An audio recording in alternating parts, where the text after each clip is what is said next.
Red, red, who's your lover now? Red, red, who's it all about?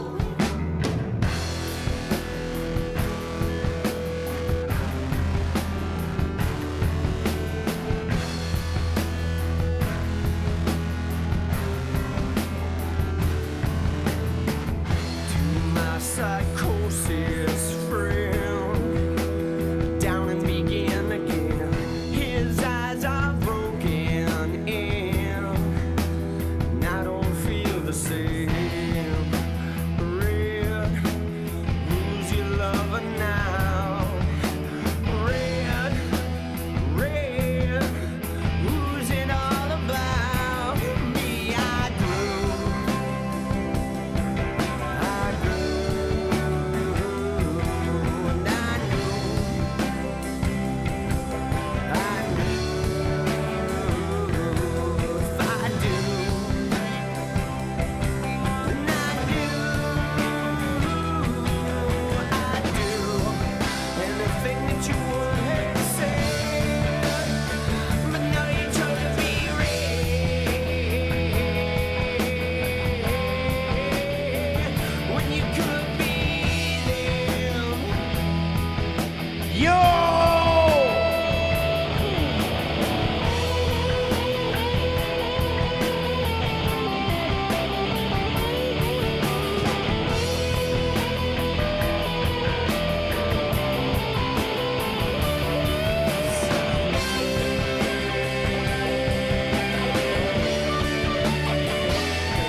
Let's go!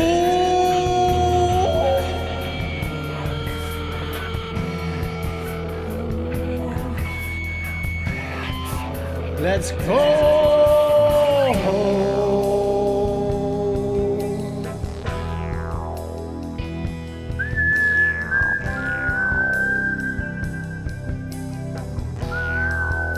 What's up, people? Dude, we're on early tonight. Fucking 10:15-ish. Oh, let's go. Dude, 10:15-ish? That's like the earliest we've had, right?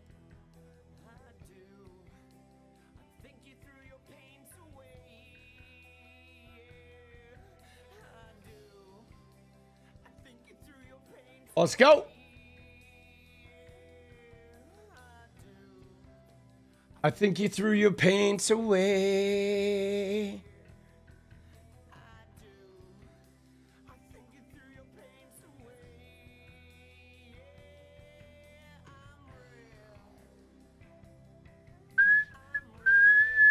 What up? What up? 12:29. Let's go. Late night. You slept well? Good. Good, good, good, good. Dude, let's go, baby.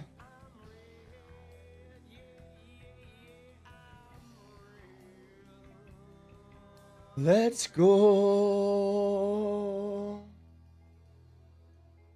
Keep my foot on TYT's neck. Dude, you got it, dude. Dude, my foot is going to stay firmly on 𝗙ecie𝗶𝗃𝗍's neck, right? And 𝗙cie𝗶𝗶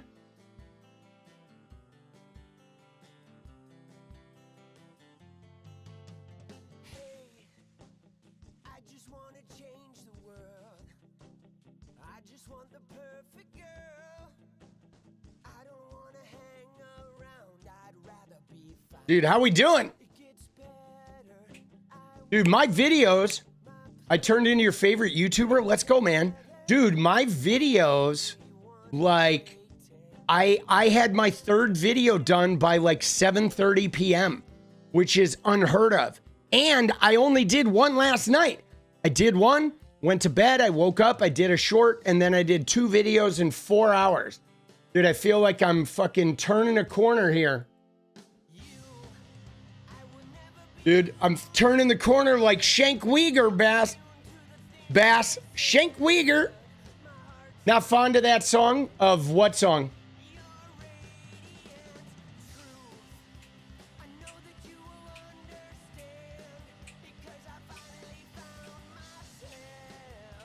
Shank the Uyghur? Clean shaven? Yeah. Yeah, the clean shaven is sort of an accident. I'll be honest. So let me tell you the story about the clean shaven. What happened was I shaved with the usual like, I don't know, clipper piece on there that limits how short it'll go. But the piece was like not fully snapped in. So it shaved it like basically to the skin. And I was like, fuck, bro. Now I have to take it all off because I couldn't have mimicked it because the piece was like half on the attachment. So here we are. Here we are, baby.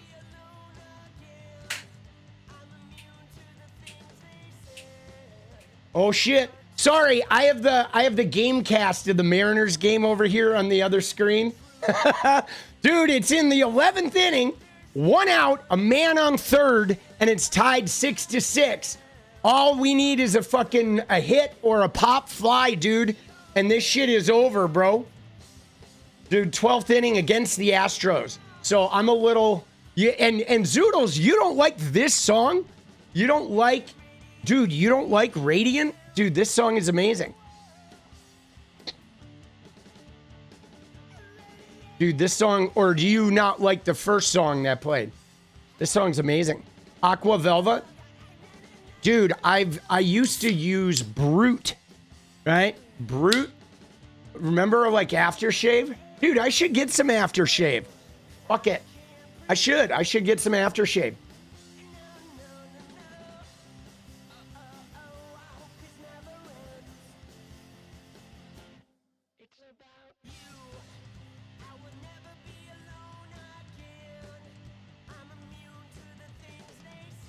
Dude, I'm distracted. I need the Mariners to win this game like right now.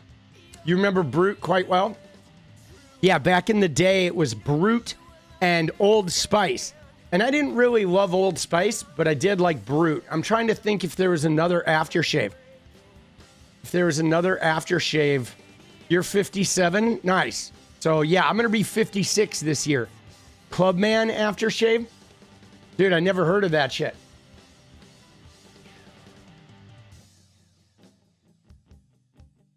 Oh, he hit it. Oh, yes. He hit a single. Game over.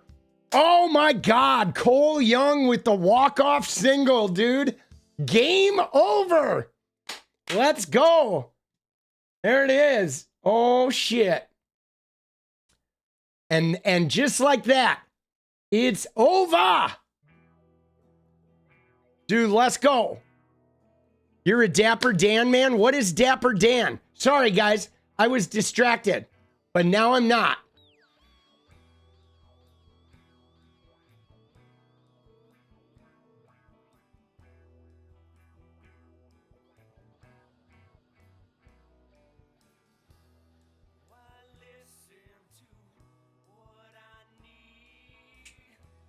What up?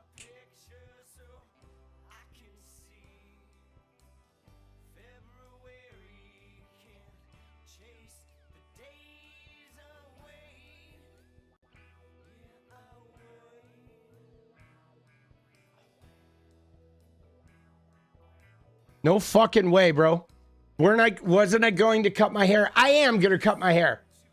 Right? I will. Sorry. I can be undistracted now. I was fucking distracted by the game cast. But yes, I am going to cut my hair. It's coming. All right. All right. Dude, we got to look at the 𝗙𝗍𝗃𝗧 thumb, dude.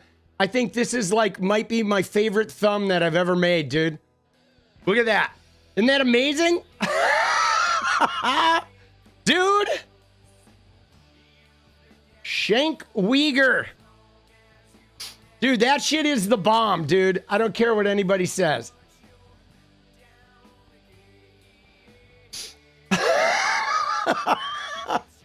Dude, look at his face. I know. Dude, so funny. See, it's weird because now that I'm doing these thumbnails, I'm like starting all over. Like I was just getting really good at doing my style of thumbnails, which I'm going to keep doing for the lives. But now I have to learn how to do these good. This one's really good. But these are actually, I think these are harder to make look really good because they're I don't know, sometimes the simpler shit.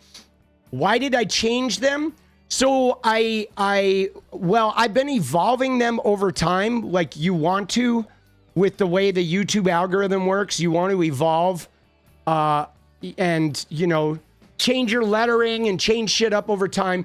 But the major stylistic thing was a suggestion from Brian Tyler Cohen, who's been sort of mentoring me and helping me out. And it was a suggestion for me to create thumbnails that could increase the size of my audience, right? I mean, it's interesting because I've had a lot of people say in the comments before that when they would see the red background or whatever, or they'd see me in a red hat, they would think that I was not a left-wing streamer. But yeah, so you do want to keep it fresh. And he suggested that I start, you know, trying to expand my audience in a more dramatic way. You watch Brian Tyler Cohen? Yeah, I like Brian Tyler Cohen. He's been sort of like mentoring me a little bit. He's been a massive help, dude. Like I wouldn't have 40,000 subs if it wasn't for that guy. I'm telling you, dude, I'd probably have like 15, right? Dude, he's like, I mean, he gives me really challenging shit to look at, right? Like he like upped my game significantly by sort of challenging me to do a lot more than I thought I was capable of doing. But yeah. Oh, dude, you're Ember's dragon? Wait, Ember's? I think I remember you. You left like a $50 super thanks the other day, dude, in a video, right? That was you, wasn't it, Embers? You're crazy, bro. Don't forget Tabitha. I will not forget Tabitha. Dude, Tabitha has been amazing too. But I'm talking about Brian Tyler Cohen. He's like actually mentored me in like helping me. Oh, it wasn't you? Oh, dude, there's a guy who I think named, hold on, I got to look at this now. Yeah, the Tabitha thing is different because Tabitha is like, this guy is great. You should go check him out, which is like huge and hugely appreciated. But Brian Tyler Cohen has been like teaching me how to be a fucking YouTuber, right? He's like teaching me the ropes of some fucking YouTube shit, which is a different kind of mentoring, right? For sure. But all right, I gotta, hold on, let me find this guy. Let me find the dude. I think there's a dude with your same thing. Should take credit and just roll with it? Ah, yeah, no. I mean, I'm gonna take credit because obviously, you know what I'm saying? Obviously, I had something to do with it too. Because he could tell me to do shit all the time. And if I don't execute it, like, it's not gonna happen. You know what I mean? But, so I definitely deserve some of the credit because I'm doing the work. But it's nice. I mean, I like to have mentors. You know what I mean? I like to have mentors. I've always sort of been one of those guys that whenever I'm in an endeavor, like for example, you ready? Let me tell you a little story here. So what I did was when I went to, he should take credit for it. When I went to film school, I was 40 and I decided I wanted to be an editor. That was the first thing I was attracted to. So what I did was I immediately looked at all my favorite videos and to see who edited them and I saw a guy's name that came up on multiple David Fincher movies. And then I looked that guy up on Facebook and I found him. This was in like 2010, okay, 2009, right? It's 16 years ago. So I contacted him on Facebook and I said, hey man, I'm 40. I'm going back to film school. I used to be a musician. I think I'm going into editing. I would love to be able to like use you as a resource. And he was like, dude, I was a musician too. It's great. You're probably going to be a great editor. And then he like, you know, I would send him shit and he would critique it for me. And then I went to LA once and he invited me into the Tron editing suite and I got to watch like an early cut of Tron with him. It was fucking crazy. And it all started because I reached out to him and said, hey man, I see you're an editor. You've edited some of my favorite movies. Can I fucking pick your brain? Dude, I've like had so many experiences like that, guys. My whole life is like one. It was the one with Jeff Bridges, right? The one in like 2011, 2012, something like that. 2013, whatever year that was, right? It was that one.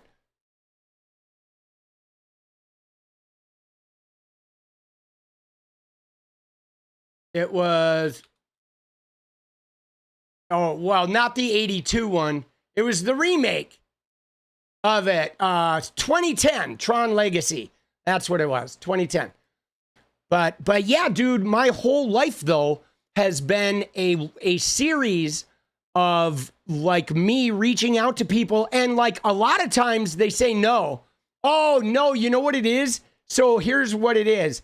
It wasn't Embers. Yours is Embers Dragon. It wasn't Embers Dragon. The guy who left that $50 tip was Embrace the Random, right? Embrace the Random. So I saw some letters moving.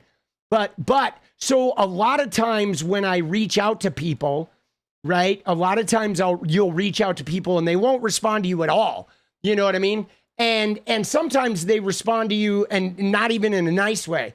But I've always been like I have a very strict philosophy that when I reach out to people, I expect nothing, they owe me nothing, and I fully embrace their ability to say like, no, I'm not interested, or even if they're having a bad day or annoyed or whatever, don't like the way I approach them, to tell me off. You know, I just sort of take that in stride as like allowable energy.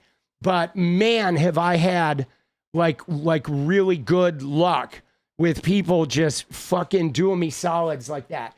And so I try to do the same, you know, I try to do the same where I can to help people out as well, if I can. But dude, I wouldn't be anywhere without the fucking people who have like lent me a hand and lent me some knowledge. But anyway, so to go back to my original point, I've had a philosophy that I used, whether in AA or in, you know, my creative life, is I find people that are top tier ability and I try to learn from them, right? You know what I mean? I mean, in AA, there's a quote where it says, find the people who've got what you want and learn from them, right? And so that's what I try to do, is I try to find people that are really high level and learn from them, you know, no matter what, right? It was the same way. It's how I learned how to edit this time around too. I hired an editor to do the Politics of Humanity videos on the first run of my political channel. That was a failure that didn't really go anywhere, where I was essentially making gaming videos, but of politics, and they were no substance. But the editor was like incredible. And so I paid him several $1,000s to edit these videos that went nowhere. But we sat in a Discord call the whole time and I was learning how to be a really good editor, you know, while fucking watching him. So I don't know, man. I feel like that sort of networking and mentorship is it's really important. It's really good shit. And yes, you want to find genuine people. You know, I've definitely over time, I have sometimes picked mentors that were assholes too, just because they're so fucking talented that I was like, you know what? I'll go in and I'll survive the brutality for a little bit to pick the brain. I mean, I don't stay there for a while, but I've definitely gotten close to some really toxic motherfuckers in order to pick their brains and also try and sort of figure out what makes them tick. You know, I mean, it's just a little pain, right? Well, you survived that shit. I would never work for anybody like that, but I've definitely gone in and picked the brain of some really toxic people. Dude, let's go. AA, NA didn't work for you? Hey, man. Yeah, so tox, I mean, AA and NA is hard. I didn't really like NA because it was a little severe, but AA took me a while, right? From the time I went to my first AA meeting to the time it actually started working for me was actually 10 years, right? And I didn't go to NA because the NA guys were just a little too aggressive. So I went to AA but it took me about 10 years of going here and there because I didn't want to and I did it myself for 5.5 years. I didn't want to admit that it could work, right? I always wanted to, I thought it was like a cult and I thought it was like phony and people like being nice to me and shit made me feel really awkward and uncomfortable. So it felt really creepy. But you know what I did? I'll tell you what I did, right? Here's what I did was when I finally sort of bottomed out and I decided to go, I made the commitment to do 90 meetings in 90 days. And I didn't like talking to people, right? I hated talking to people. I found the people annoying. So what I did was every meeting, I would wash all the glasses, okay? Like everybody would take their glasses to the sink afterwards and I would wash them. So I didn't have to talk to anybody. So I did 90 meetings in 90 days and I didn't speak to anybody after the meetings. I just washed all the coffee cups and did that little like active service. And it really helped. I ended up doing probably like 110 meetings in 90 days, but I did definitely more than one a day, right? But I had a fucking, I had a kid, so I really had to, I had to make use of the available resources. You know what I'm saying? Because I know it works. You know what I mean? So like, I don't know. I know it works. I've seen it work. And so I just sort of forced myself. God, sorry, hold on. I trimmed the nose hairs. Dude, my nose is freaking out. Dude, yeah, well, I see, Brutus, I think the founders were definitely into psychedelics and, pretty crazy. I mean, there's a lot of religion in it. I sort of used the religion aspect for a little while. And then I kind of made my own higher power near the end. But hey, man, whatever works, dude. Whatever works. I just know I did it myself. And what I saw when I did it myself without AA was I saw myself just sort of trade my addictions, right? That's what I saw. I gave up drugs and alcohol and I traded it in for nicotine, caffeine, gambling, and sex. And which was better than the drugs and alcohol, but I was still like riding a roller coaster. You know what I'm saying? I was riding a roller coaster. And so I wanted to get off the roller coaster. I wanted to actually have a sense of peace. And mine was like AA, Vipassana meditation, EMDR and therapy. And that was my, like what I did. And then getting rid of all the substances. I quit smoking cigarettes. I quit caffeine for 8 years. I eventually quit it all for a while. And so that was really good. But you know, what's interesting, Nicole, is I first got forced to go to AA and it didn't work when I got forced, but it did sort of put a crack in the veneer of my alcoholism. And AA is predatory. Yeah, see, I don't think AA is predatory. I think people can be predatory. And especially when a lot of addicts or a lot of codependent people or a lot of troubled people with a lot of active trauma, like certainly there's predators you know what I'm saying? Whether it's AA or, you know, a yoga group or whatever, you know, even therapists. I've had some bad therapists that were sort of predatory. And part of my therapeutic healing was to be able to spot a predatory therapist and tell them to fuck off and develop a boundary and move on, right? So, but yes, there are absolutely plenty of predatory people in all of those types of programs because, yeah, there's vulnerability and you know, it's like, it's just traumatized people, right? And you know, the addiction is a cycle, right? Where, you know, there's a predator prey cycle to addiction and to codependence and to like toxic relationships, right? I mean, it was active in my relationships. I definitely had plenty of relationships where, you know, me and the girl I was dating would alternate like who was the predator and who was the prey, you know? It can be tough when you're younger. Yeah, see, when you're younger, you sort of have to find a young person's meeting. See, I don't know what it is, but Portland is like really great for AA because there's so many different kinds of meetings. And you know, one thing I will say is my advice is this, is one, as far as the religion thing, is you have to remember it's not about the religion.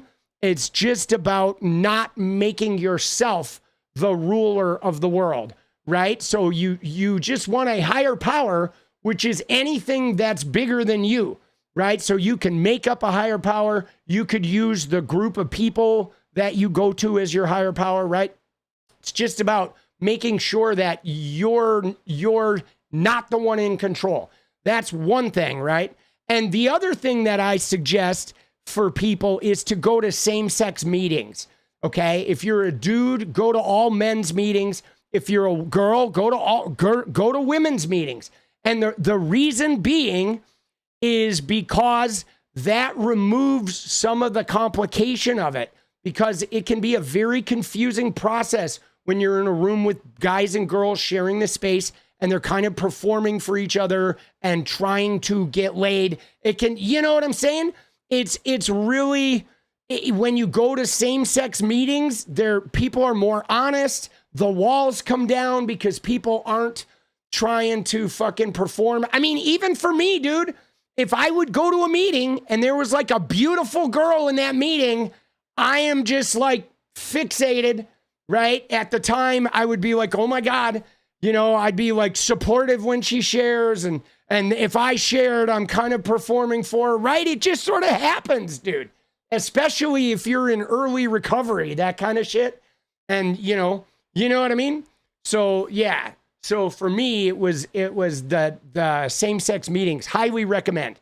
Highly recommend. It just takes away a lot of the complications. And you're far more likely in a single-sex meeting to have people fucking, you know, get on your ass. The other thing I did, and this was my personal thing, which harkens back to what I said about mentors. Remember how I said I like to find people that are really good at whatever my interest is and get mentored from them. So you know what I did was I found a men's meeting where there were like 20 guys that had 20 plus years of sobriety, because I was like, obviously, if this meeting, all these guys have 20 years plus of sobriety, they know how to stay sober. So I went to that meeting, and that's where I got sober. And it was a bunch of old dudes who kind of like cracked me open, right? Because I was very resistant. Okay, I went in there with a chip on my shoulder and I was angry and I was like, fuck you, I didn't want to be there. You guys can't help me. You know, you don't understand me. I had a lot of that sort of like, I had a lot of walls built up, and they were like, dude, my first sponsor was like, he was a dick, dude. He was, but he helped me. You know what I'm saying? Like I would call him up all like aggro and feeling bad, and he would be like, call 10 people. And then he would hang up. And I would be like, you fucking asshole. And then if I said, oh, I called 10 people, he'd be like, who'd you call? And then he'd call them to make sure I called them. And so he made me like, forced me in order to get his help. he forced me to like pick up the phone and reach out to people and shit like that, which I really needed, right? And then what happened was eventually, though, I outgrew his sort of abusiveness, and so I got a different sponsor. I got somebody that was more caring and more connected. You know what I mean? And your sponsor had sex with your woman. Yeah, but see, Zoodles, like the thing about that though is like that's not really about AA. That's just about that guy and your woman. You know what I'm saying? Like, you know, which obviously if that happened while your woman was in recovery, that guy saved you from being involved with a really toxic woman. I know it hurt, right? But think about it. That dude saved you. Dude, let's go. Oh, shit. That guy did you a favor. Let's go. All right. Dude, let's go, baby.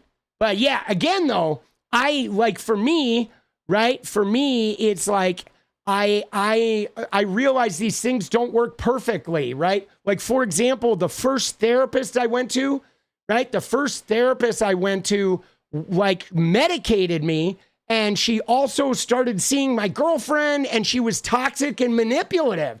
And so I did go in there and fire her and got rid of the medication and said, fuck you, get out of my life, right? But I didn't stop going to therapy because she was a bad person, okay? I continued on the journey and I continued on the adventure. I just used the bad experience as a like training to set boundaries and move the negative people out of my life.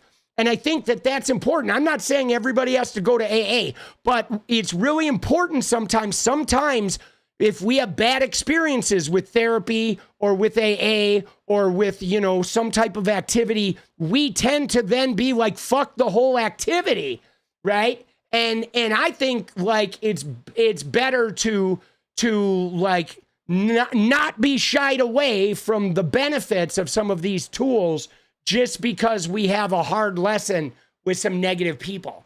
And that's really hard, right? But I've definitely had, you know, I've had to fire some therapists in the day and because they were bad. But I'm really glad I didn't stop going to therapy, because every time I fired a therapist and developed a really good boundary, I would find a really fucking good one. It was almost like the universe like just wanted to see me fight for it, you know?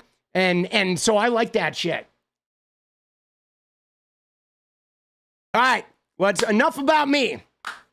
You know, dude, oh my God, pregnancy losses, Jesus. Yeah, Gen X, that is tough. Yeah, that's heart-wrenching, you know?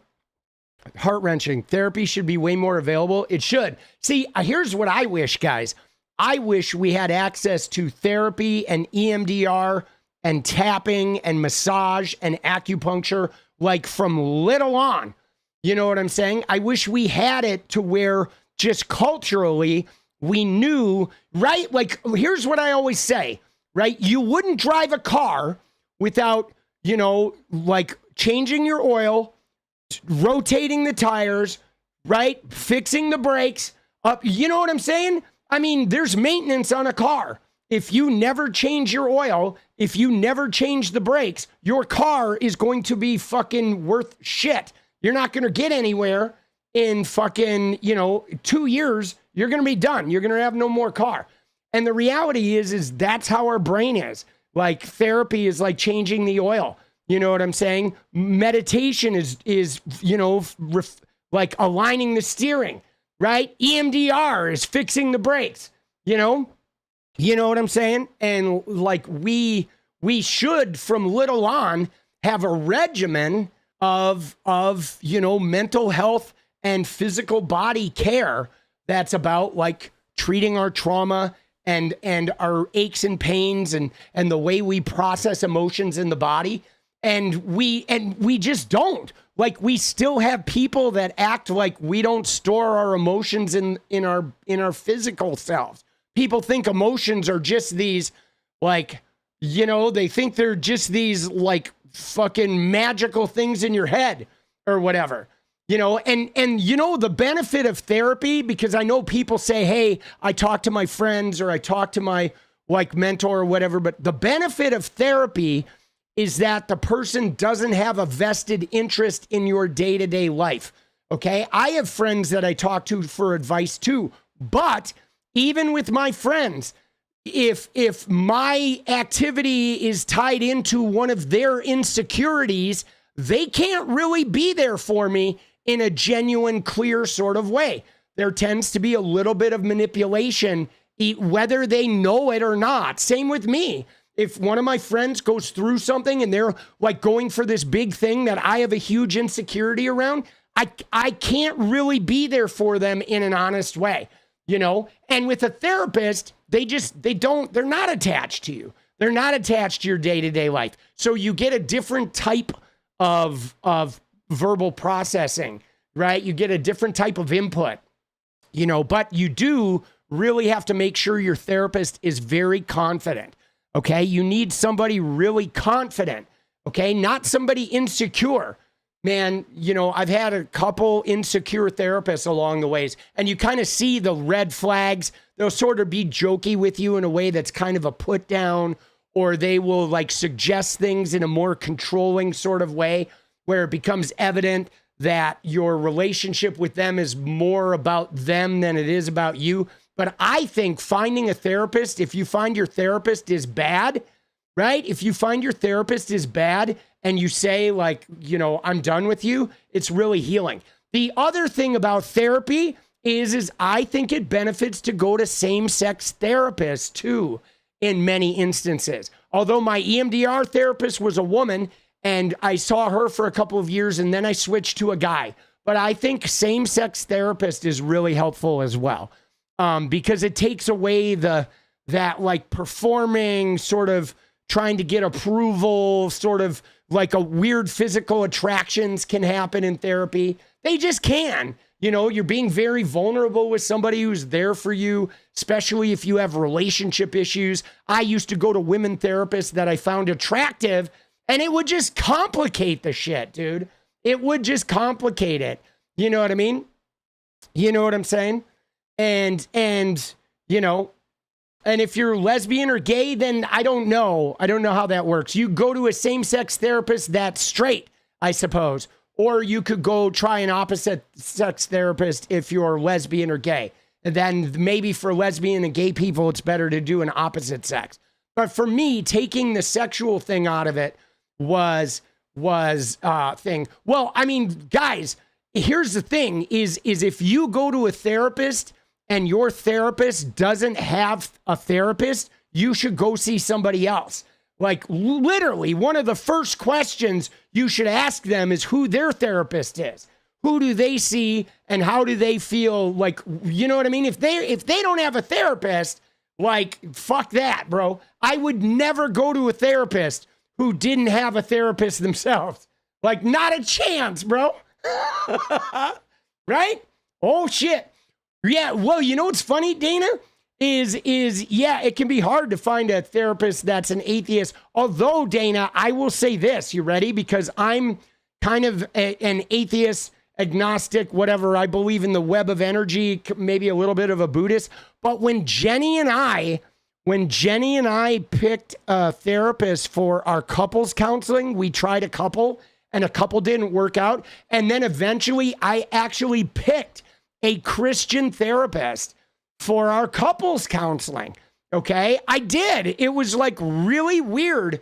I just felt like a Christian woman therapist was going to be the magic for us, even though we didn't have religion involved in our shit. And she really was. She was amazing. We had an incredible therapist for couples counseling, but I specifically picked a Christian woman, and I was pretty upfront about not wanting to have Christianity find its way in there. But what I was looking for, though, was I was looking for a Christian woman because one of the things that I felt like I have a lot of like hope and faith, even though mine's not bound to Christianity, but I really wanted to have somebody that had this sort of centered, like non-analytical. I don't know. I feel like in couples counseling, sometimes Christian counselors can be good because they have a side of them that's more like less analytical, right? As long as they're not proselytizing the religion. And you can be very clear about that. But I specifically picked a Christian, right? It's pretty interesting. I mean, dude, I'm like, I don't know. I'm pretty wild about that shit. You know, I am. I'm pretty wild about that shit where, you know, I can't stand Christianity, but there are times when a Christian perspective can be really helpful. You know what I mean? You hope your mechanic doesn't need a mechanic. Yeah, but it's different though, because cars aren't human beings. Every human being needs a mechanic, right? Like we all need mechanics. That's what, the same way that every car needs a mechanic, every human being needs a mechanic. Like we do. We just grow up in a society that teaches you don't, because that rugged individualism is how they snare you into capitalism and get you to sign up for spending 50, 60 years getting nothing out of life so some other guy can get rich and fucking snort cocaine off a hooker's tits on his yacht. Okay? They take away your mechanic and your feelings of like, you know, fucking connectedness, so you'll actually put up with the bullshit that is capitalism. Because let me tell you, when you get healed and when you really get sort of connected and get harmonious with the world around you, you look at capitalism and it's like, oh my God, it's dog shit, right? You can just see it once you start, right, taking addiction out. You know what I mean? I mean, dude, it's like, it's so true. Like, addiction fuels capitalism. And that's why, you know, that's why high fructose corn syrup and fucking, you know, MSG, and you know what I mean? That's why they make everything addictive, because the only way you have infinite growth is if everybody's suffering from addiction, right? It's addiction. They love it, dude. Capitalism loves addiction. But yeah, man. But I fucking love therapy. I don't have a therapist right now, though. I did try to get one not too long ago. But right now, I don't have a therapist, but I have a body worker that does cupping and hot stonework and body work to get the shit out of my physicality. Especially, she takes care of my arms and my neck and my fucking hips, right? And so I have a body worker, and then I also see a woman who's a visceral worker, which is a little more hard to describe, right? And what she does is she comes and like touches like my energy spots and sort of like follows where my body is going. Like the last time I went and saw her, she started working on like my head and my fucking tailbone. And then she ended up putting a glove on and going in and like working on my teeth inside my mouth. And what was crazy is like this register break that had been really fucked up when I'm singing, trying to hit high notes, right? From talking and screaming like hours and hours a day, my singing register was like gone because it's just been getting shredding by fucking screaming and shit. And so she went in and like the register break, she fixed it by like moving my teeth and playing with the energy around my teeth. Isn't that weird? And I didn't even go in there asking for that. She just started talking to me about my voice and I was like, holy shit. Yeah, no, I have been having an issue. And she worked on my teeth and then I could fucking cross the register. But she does that kind of shit. Like I've had, you know, she'll do and like lay hands on me and like move energy around. And sometimes I have like torrents of emotion that come out. You know, it's like pretty crazy. It's like visceral stuff. It's kind of like Reiki, but like pretty esoteric. And you know, I went to see her for a diastasis that I have in my stomach, and I've just kind of continued seeing her because she like, I don't know, energetically, she just moves shit around. And I like that, you know, right? So, yeah, so Natalie, so the thing about that therapist, right, when I said if the therapist doesn't talk about a religion, how it relates to a relationship, how do I know there's special insight? So I didn't pick the Christian woman for special insight. I picked the Christian woman for a specific type of grounding, okay?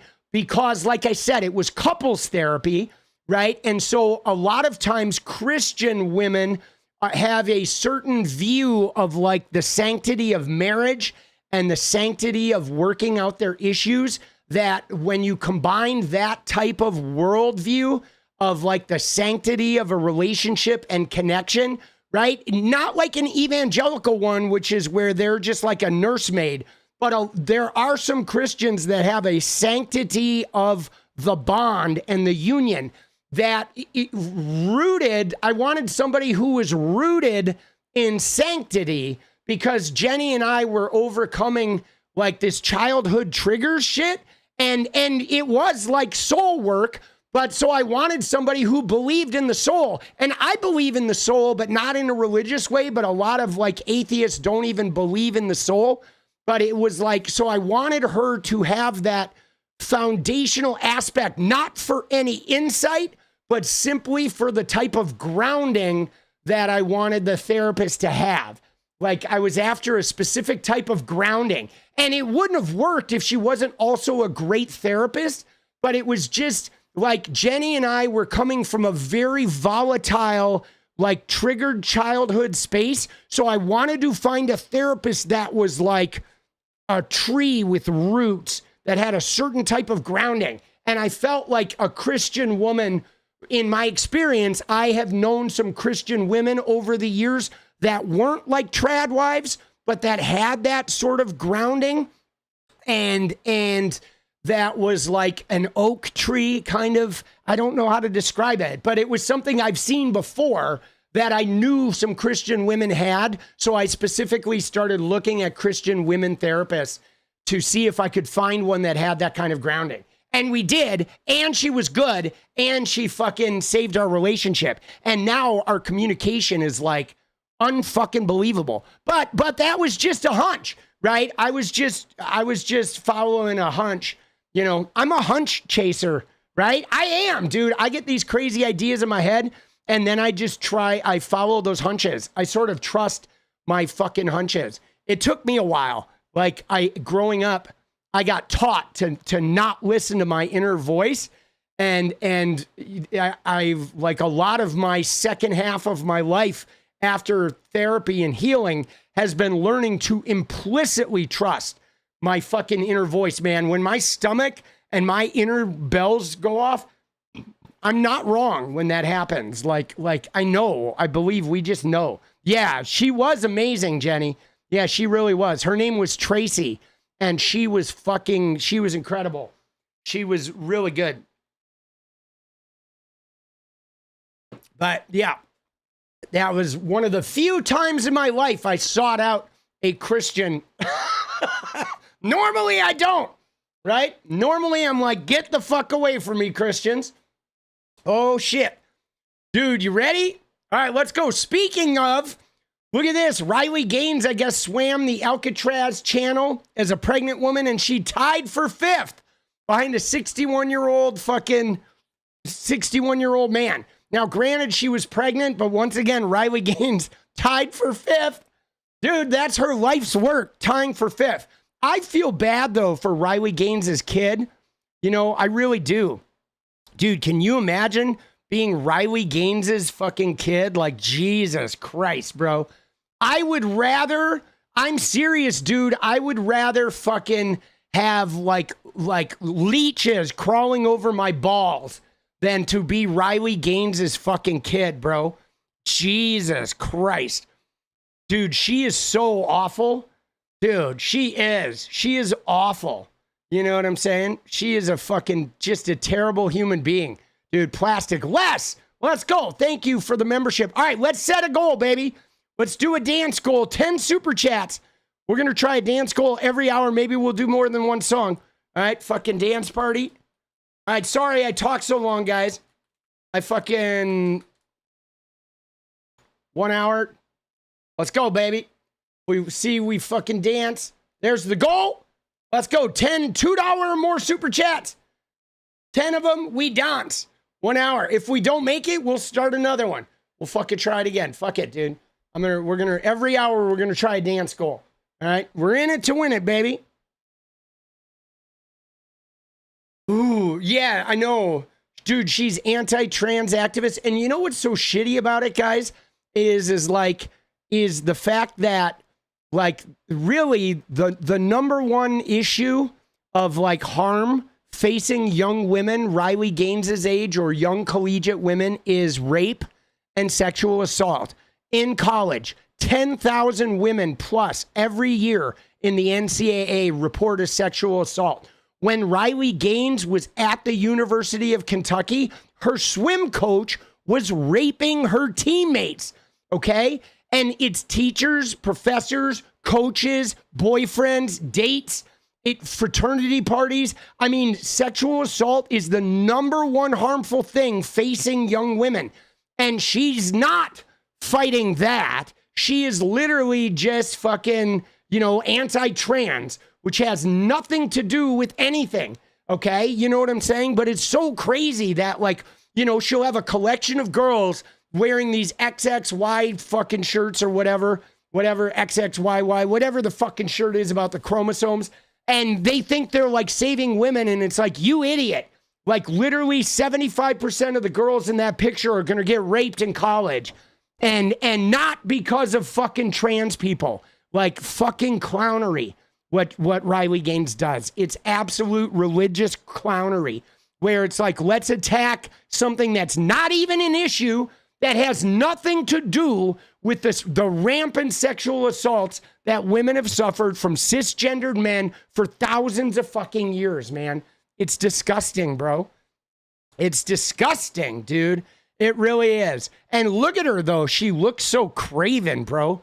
Jesus Christ, dude. Jesus. All right, dude, I'm serious. I would rather fucking date a ferret. I would rather have a fucking relationship with a ferret than fucking Riley Gaines.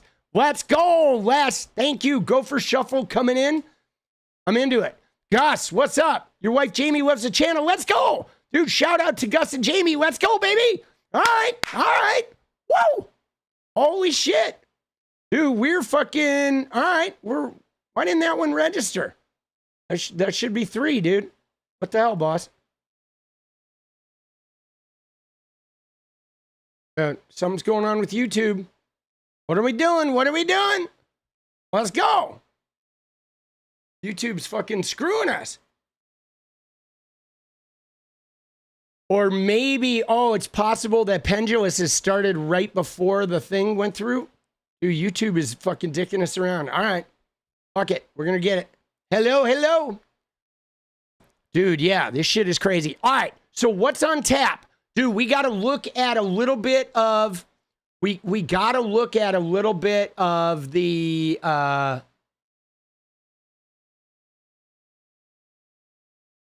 we got to look at a little bit of the, hold on, I got to get this down here.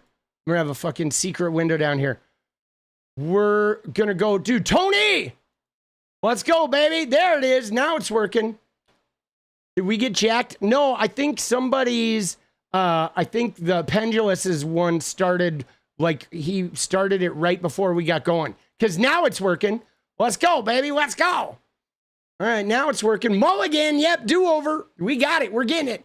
But, so, we got to look at this Epstein shit.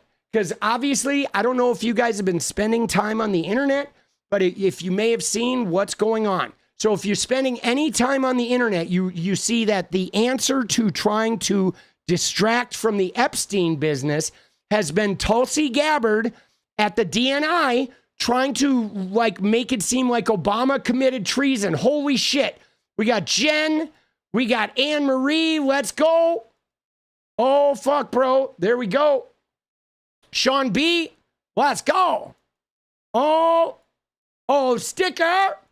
Let's go, baby. Appreciate it. You know what I'm saying? So, oh, wait a sec. No, now I know what it is. Oh, no. All right. All right, now I'm confused. But anyway, so one of the things that they're doing is all of right-wing media is talking about Obama. All right. What they're done is they're trying to take the fact that they discovered Russia didn't hack into the election infrastructure. And then Obama said, well, I want to know what Russia did do. And then they developed a report that was about Russian meddling. And so what 𝗙𝗪cy𝗵𝗋 and the right-wing thing is saying that Obama found out that Russia did nothing, and then he ordered them to create a fucking report that they did something. But and they're calling it treason, and they're, all the people online are like, Obama's getting arrested, he's going to prison.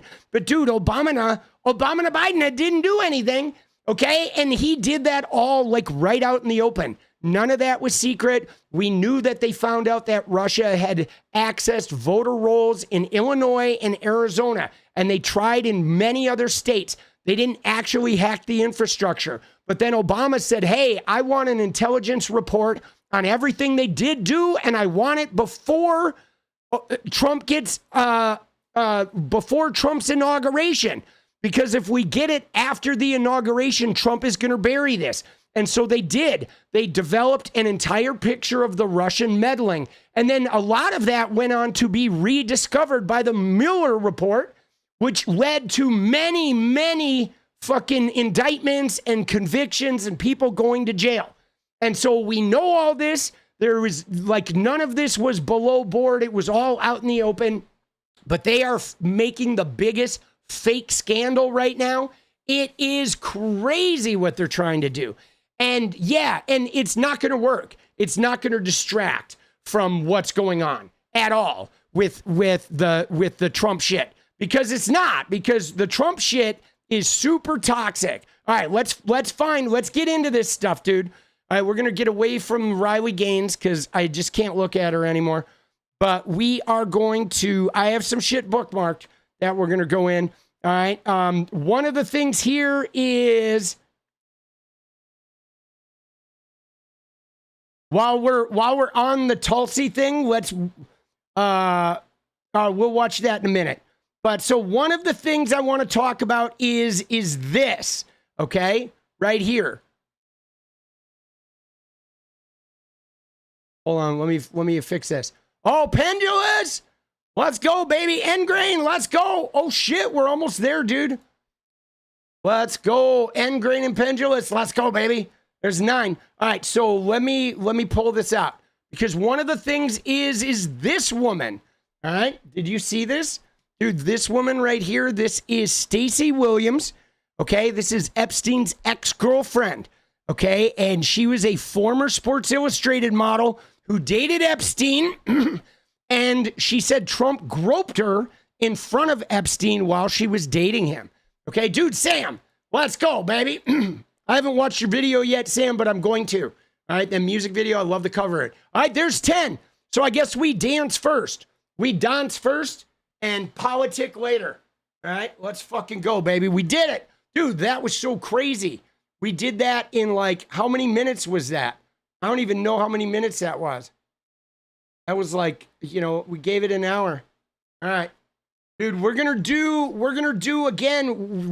the first song to 𝗙𝗪𝗪𝗀, to our Stefan song, the Deja Vu one. But if we get another song, what we're going to do is we're going to maybe do like Drown, or we'll do one of mine. All right. We'll mix it up tonight if we get a second song. All right. All right. All right. All right. Let's go. Let's go. I'm going to get my shit. Dude, that song is good, actually. I love the Stefan song.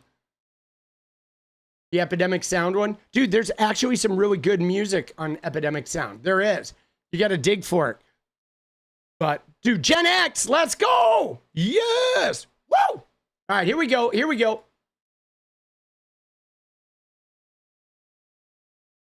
All right. Get limber, baby. Dude, I can't wait to fucking cut my hair. I can't wait to cut my hair. It's going to be so good. Good. Here we go. A little deja vu.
up slowly. This feeling that I have now, almost a bit holy. An notion that I will make it out somehow.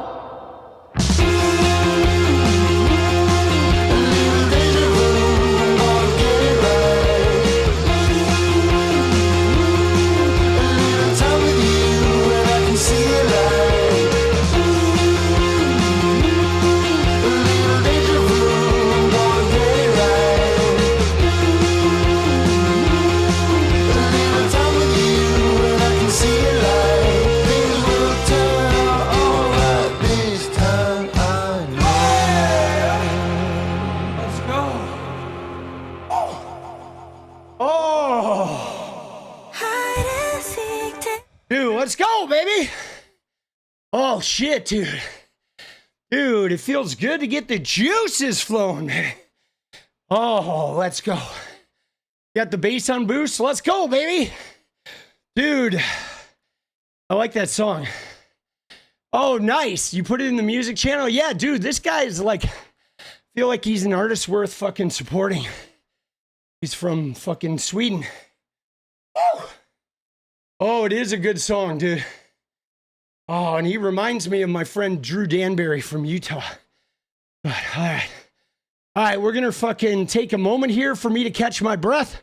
Dude, let's go, guys. Well, my shirt size and where can you send a shirt? All right, I'm going to have to think about that, boss. I'll get somewhere hooked up. Out of breath? Yeah, no, I'm out of breath. Yeah, from that. That's pretty physical for me. Pretty physical fucking. We're gonna play a song of mine called Freedom from my band Full Blown Red 1999. Here we go. We're gonna listen to this while I get my breath back. Oh, let's go. Freedom. Come on!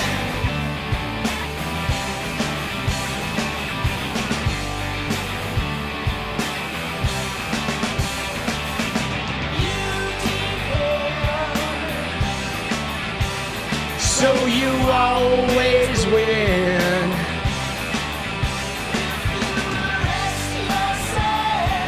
Begin. I'll help you clean up the mess.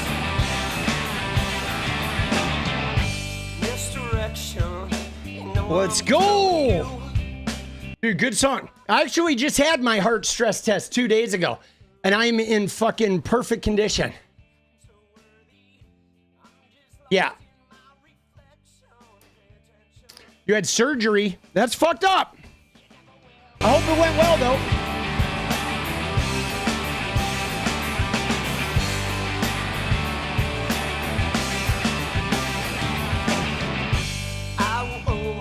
Analyze and fall victim. Time to get to know myself. You're caught up in this perfection.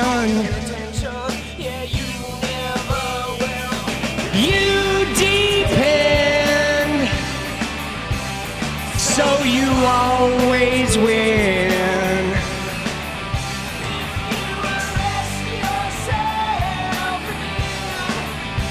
I'll help you clean up the mess. Dude, hoopty.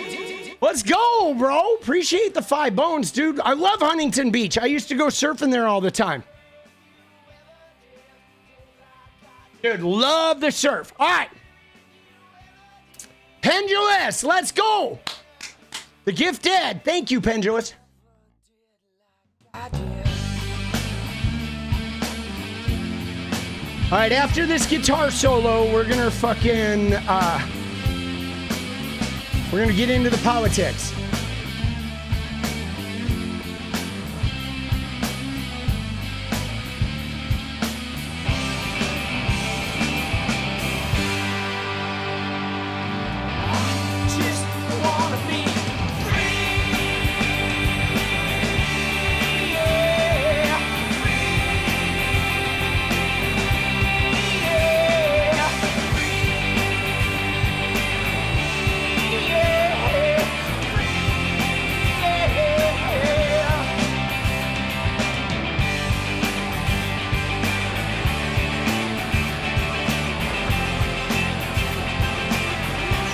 And then I wanna be free. I wanna be free. Not me. Free, yeah. Freedom, yeah. Oh, yeah. Freedom, yeah. Yeah, yeah.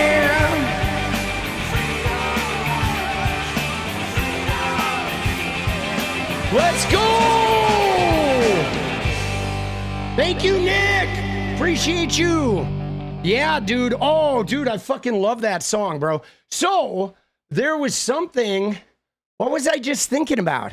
I was thinking about that band that that you just heard right there. Okay, the band you just heard right there. The Full Blown Red that we just listened to. I just recently found the drummer on Instagram, and I'm trying to get in touch with him. He, I guess, lives in Georgia. But the bass player of that band, who was very good, he's dead. Dude, he died at 35, man, of a fucking heart attack. Dude, isn't that crazy? He's been dead for 20 years, bro. It's fucking nuts, boss. Like, so many of the guys that I grew up playing rock and roll with died young, you know, which is fucking crazy, dude. It's just like, it's really common, dude, in rock and roll, man. A lot of the guys that, like, I played rock and roll with in the 90s didn't live to see 40, dude.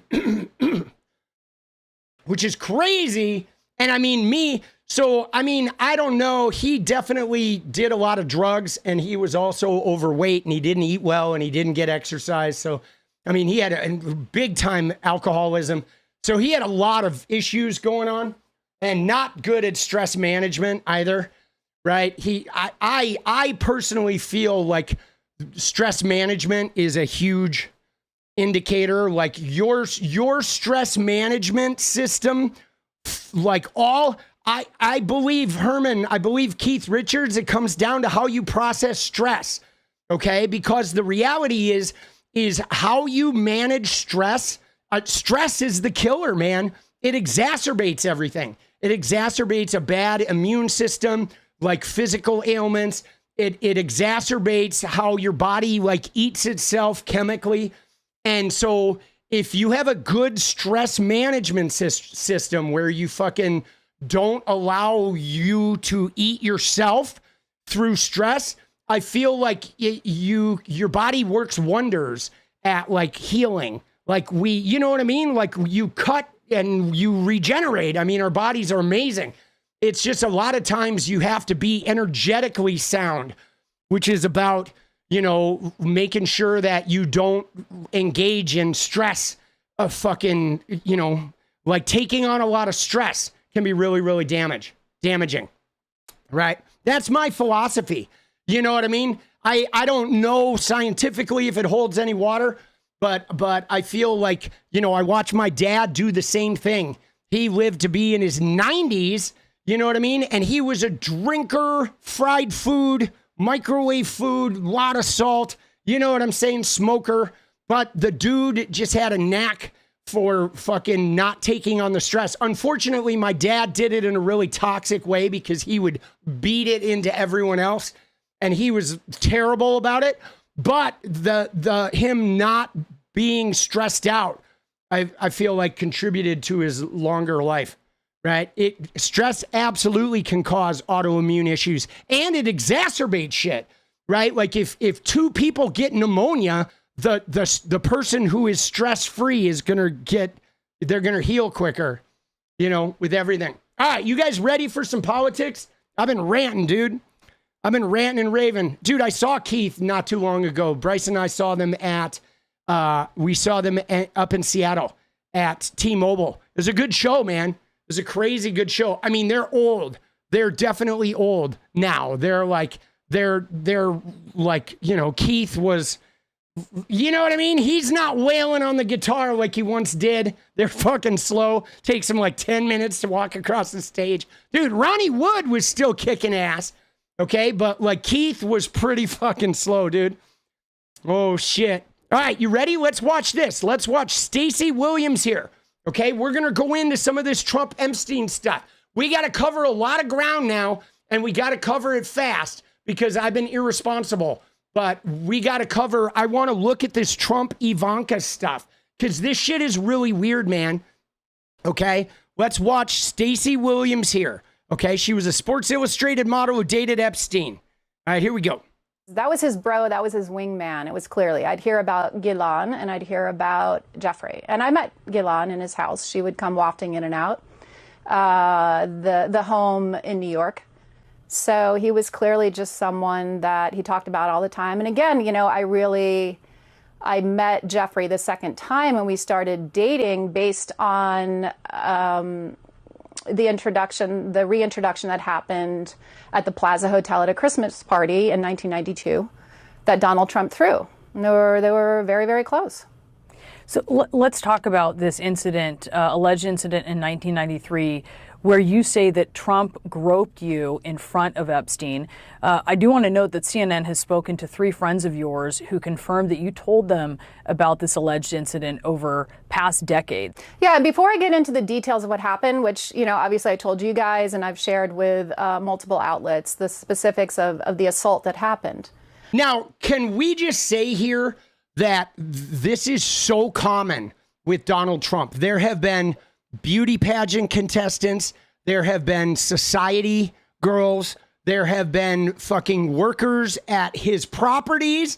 There have been workers at his hotels, workers at hotels that have had parties related to him, people who worked on the TV show. The list of young women who said specifically that Donald Trump groped them. This was very common. Okay, very common. Now, he himself in the Access Hollywood tape says he doesn't even ask. He just grabs him by the pussy and you can get away with it. If you're a star, they'll let you. But he used to do that. He used to go to women and just literally like push them up against the wall and touch their private parts and shit and stick his tongue in their mouth and then like walk away from it. It was like a power and control thing of him being able to just sort of like dominate a woman for a second and she's all shocked what the hell's going on, and then he just like flits off and just like it's like he's using, you know, like urinating on a fire hydrant or some shit with his little like faux domination. He can get away with everything. And I mean, we're talking like upwards of 50, 75 women at least that have experienced this shit with him and have talked about it. Now, the problem we face, guys, is prior to 2018, when Me Too happened, this kind of behavior was just okay. All right. It was just boys will be boys is how they described it. And it's bullshit. Like I said, in the 90s, I worked in restaurants. Every restaurant I worked at in LA, one of the managers would sexually harass a couple of the waitresses. They would lick their neck. They would like touch their butts. They would do all kinds of creepy shit on the floor. We had one manager at Jerry's Deli where this waitress, Kim, the girl who cut and styled my hair, she was out there like ringing in a check, and he came up behind her and pressed his whole body against her, like forcing her up against the computer, grinding his pelvis into her ass and licking her neck right out in front of all the fucking diners, out in the middle of the fucking restaurant. Nobody said shit, okay? This shit was just tolerated in the mid-90s. Nobody cared. It was literally the price women paid in order to keep a job. Yes, it's fucking like, that is like SA. And I mean, you would be hard-pressed to find anyone who would even say anything because they didn't want to lose their job. Now, with that particular manager, he and I got into it in a couple of weeks before I left, and I ended up selling him out to the corporate office of Jerry's Deli, and they did fire him. He got the fucking boot. But the only reason I did it is because he kind of came after me and tried to get me fired. But it's crazy that if he hadn't come to get me fired, I probably wouldn't have gone after him. But I did unloaded all of his sexual harassment, and then they did fire him when I fucking threw it out there. But dude, it's so crazy how rampant this shit is and how tolerated it is, which is why when I hear some guy who's like, oh yeah, I'm worried about a false accusation, it's like, fuck you, bro. Like thousands of years, women have literally been getting raped and molested out in the open, and they've had to put up with this shit. And so, like, I'm sorry, if a guy gets a false accusation, I'm not really going to cry a river over it. You know, I mean, it sucks. Nobody wants to get a false accusation. But, you know, the price we may pay as men to equalize this shit out is some of us may have to suffer with false accusations in order to get all the real creeps. You know, because I believe that a false accusation, you will survive it. I do. I believe that you will survive it ultimately. You know what I mean? And yeah, dude, the real ones are like 99-1 for the fake ones. You know what I'm saying? I just think it's time for us men to bear some of the burden. You know, like I would rather be falsely accused and fucking get fired from a job or some shit if I knew it was protecting all the other women at that job. Like I would gladly do that rather than watch them all get sexually harassed every day. I want to point out that I was polygraphed before I did all this by one of the most renowned examiners in the world. Michael Wolff has hundreds of hours of interviews with Jeffrey Epstein where Jeffrey confirmed to Michael what the two of them did to me long before I came out and told you all of this. So those are two critical data points that you need to have, and now I'll walk you through what happened. I was dating Jeffrey. He was always talking about Donald. It was his bestie and everything, and he was joking about how Donald thought I was hot, and Donald thinks I'm this or whatever, you know, wants to talk to you. And he was telling me this as we were taking a walk down Fifth Avenue one day, and he said, let's stop in and see him at his offices. So we went up to his office in Trump Tower, and within a couple of minutes, Donald was outside of his door, and his hands were all over me. They were on my breasts, they were on my butt, they were on, you know, my hips, up and down, while the two of them just kept having a normal conversation. They were back and forth, smiling and grinning and carrying on a conversation while Donald ran his hands all over me. And you know, when that happens in broad daylight in someone's office and an assistant's walking back and forth, that means it's you're in normal. shock. If it happens in a dark alleyway, right, you defend yourself. But when it's hidden in its brazenness like that, which is Donald Trump's forte, we got back in the elevator, and Jeffrey's energy had changed. He was like seething. He was enraged. He wouldn't make eye contact with me. And then we got out on the street on Fifth Avenue.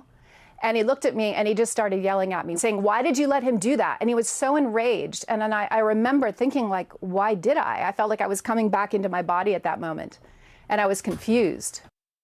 Dude, isn't that crazy? I mean, so one of the things that's really crazy about this is humiliation ritual is really well said. But one of the things that's really interesting is people always like to take this interrogatory tone of like, why didn't she stop him? Right? And the thing about it is, though, is you kind of go into a little bit of shock when that happens, right? Like out in public or whatever, like, is this really happening? Is this person really doing this? And like she said, she's in a hallway and everyone is walking by. The assistants are walking by, seeing it happen, and nobody even says anything. So then the victim starts thinking like, am I the one who's crazy?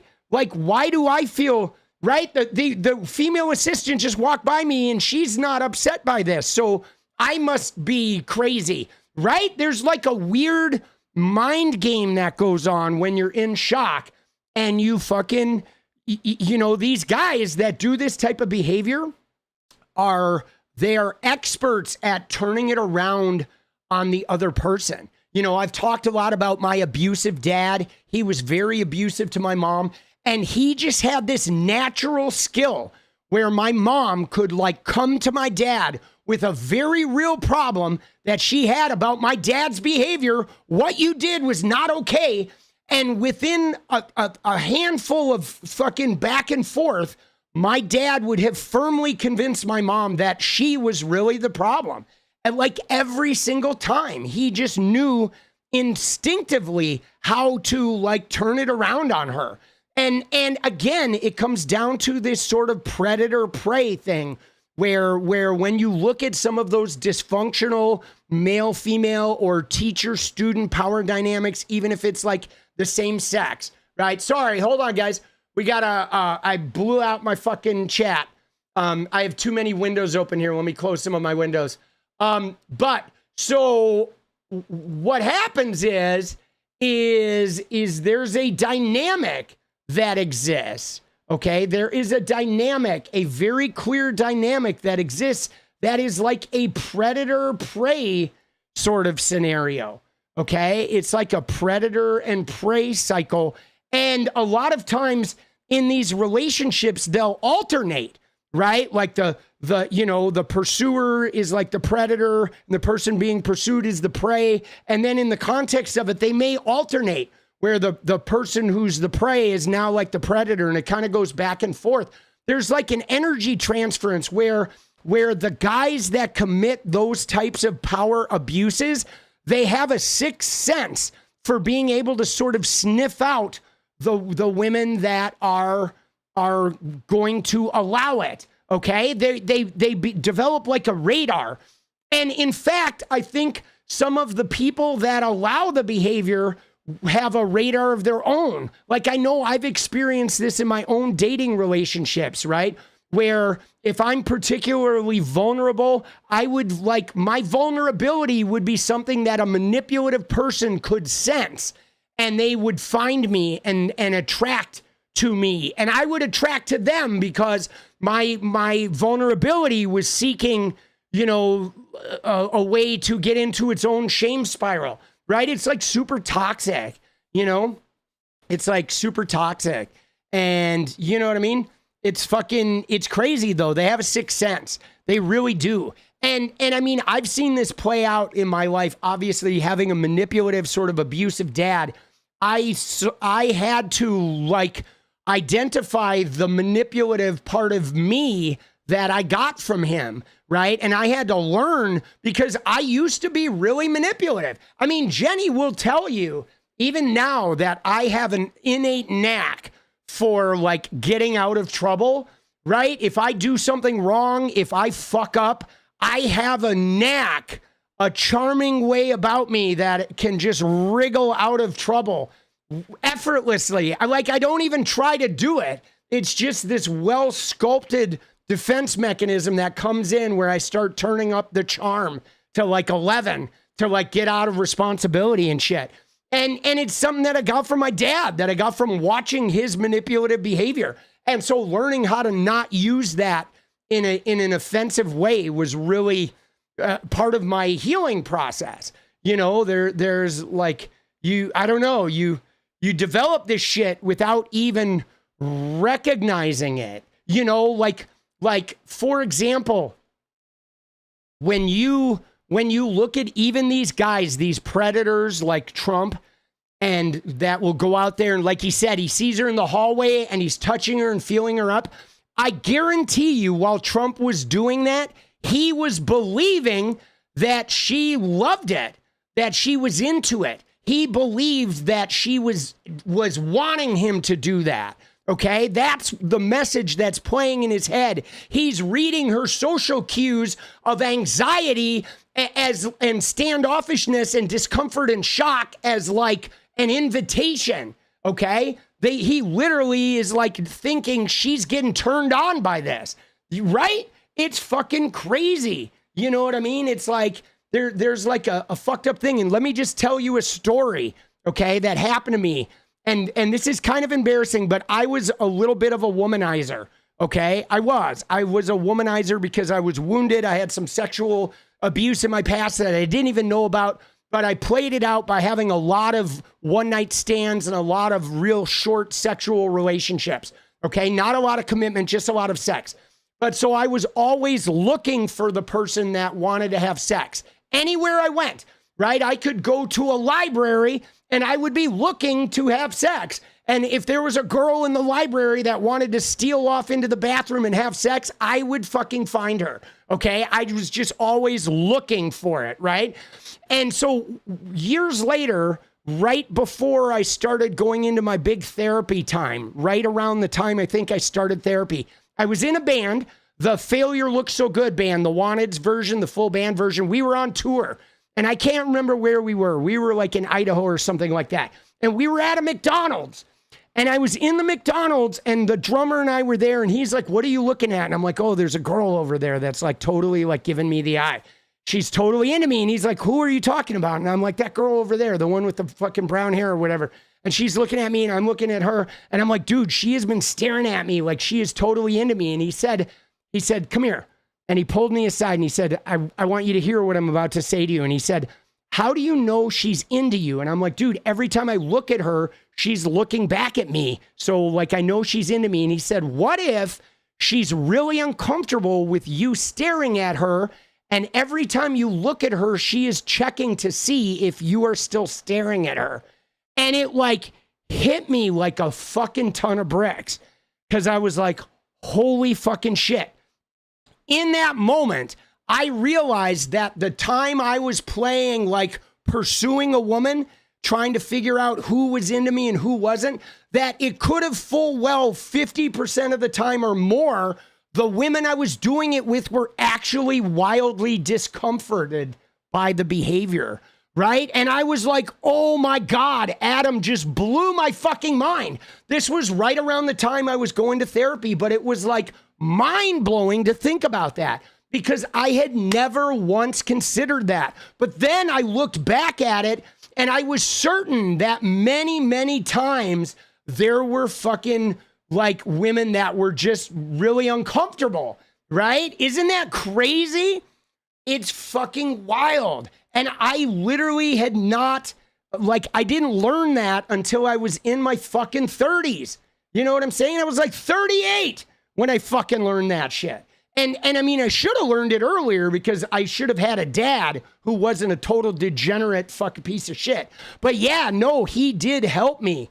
Like, it was a mind-blowing, but it was also because I had started healing, you know what I mean? So it was like, it was a timing thing. But man, dude, that conversation was epic, because a lot of guys just don't think that, especially my generation. We got sort of taught, you know, you've heard the phrase playing hard to get, no means yes. You know what I mean? We got taught as young men to be pursuers, and that they would play hard to get. And she really wanted you to pursue. She wanted you to take control and take charge. And she was just playing a game with you. But it's like, dude, it's so fucking toxic, bro. It's so fucking toxic. It's like so wrong and off base, man. There's a reason why women like hate men. Let me just tell you. All right? There's a reason. There's a really good reason why fucking people fucking hate men. You know what I'm saying? It's fucking, but that was really life-changing for me. And in fact, I believe though that like we can change if you want to heal, and if you want to get beyond the programming and shit, we can absolutely change. But we have to start teaching guys much younger that that's bullshit. And that's what I don't like about the, you know, the Andrew Tate shit and the fucking, you know, the Donald Trump shit and all these fucking manosphere guys, is because they're wrong. Their shit is all like it's predatory. It's like more rape culture stuff, you know, less, thank you. You know what I'm saying? It is. It's like ingrained shit. Gonna have no videos? No, I'm gonna have videos. We got one video in the tank and many more to come. And I have other shit too, so we're good. All right, now, moving on though, we got more stuff to cover here about Trump, and because I do want to look at some of this Ivanka shit, right? Because in particular, okay, this shit is crazy, okay? Because Trump and Ivanka have had a very fucking bizarre relationship, okay? We've seen the clips, all right? We've seen the clips about Trump. You know, we've seen that one clip. I played it the other day, right? Where Trump is like, here, let me find it. Hold on, I'm gonna pull the clip so we can watch it. But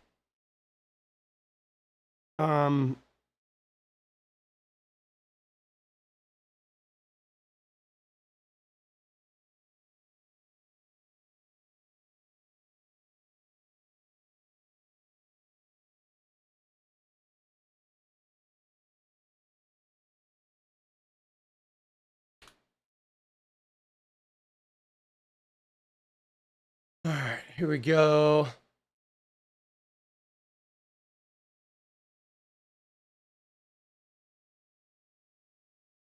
All right, here we go. I found it. All right. So we've seen the Trump clips with Ivanka, like this one right here that I'm about to pull forward. All right, first off, let's look at some of these Trump clips.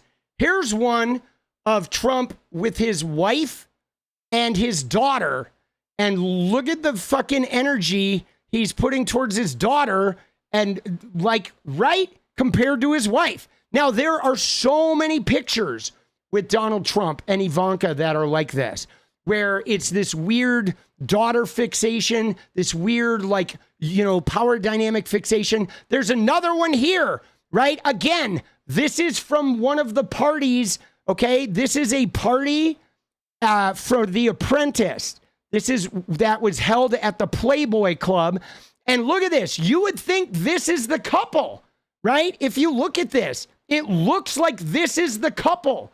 But there's Trump and his daughter, and that's his wife, right? And that's his mistress, right? Karen McDougal over here. But this looks like the couple, right? And this is a recurring theme with Trump and fucking Ivanka, and him being sort of a degenerate around her, all right? And then let me find the clip.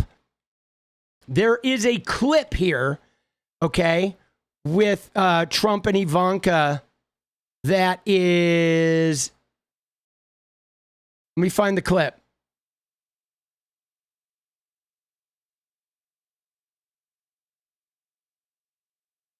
There's a good thread here that I will find.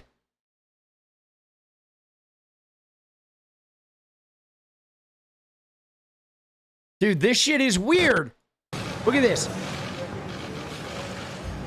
He tries to like grab her hand and she's like, no thanks. Now, dude, I absolutely have like some suspicion that fucking Ivanka may have gone through some shit when she was younger with this guy. Okay, because he is so skeezy. But it's this clip right here. Dude, this is the clip that I was talking about. That is like way out of pocket. Okay, like watch this clip. This is so far out of pocket. Okay, Ivanka, what's the favorite thing you have in common with your father? Either real estate or golf. Donald, with your daughter? Well, I was going to say sex. Oh my God. Each time I see a little girl Dude. of 5 or 6 or 7, Isn't that crazy? I can't resist a joyous I was nerve gonna to say, smile and sex, he says. Bro, that is so awkward. Let me find the full clip. That one was cut. Oh, here, it's in this thread. Hold on, I believe it's in this thread here. No, let me find the thread. There's a thread that Riot Woman has here that has all of these clips. All right, I'm going to save that.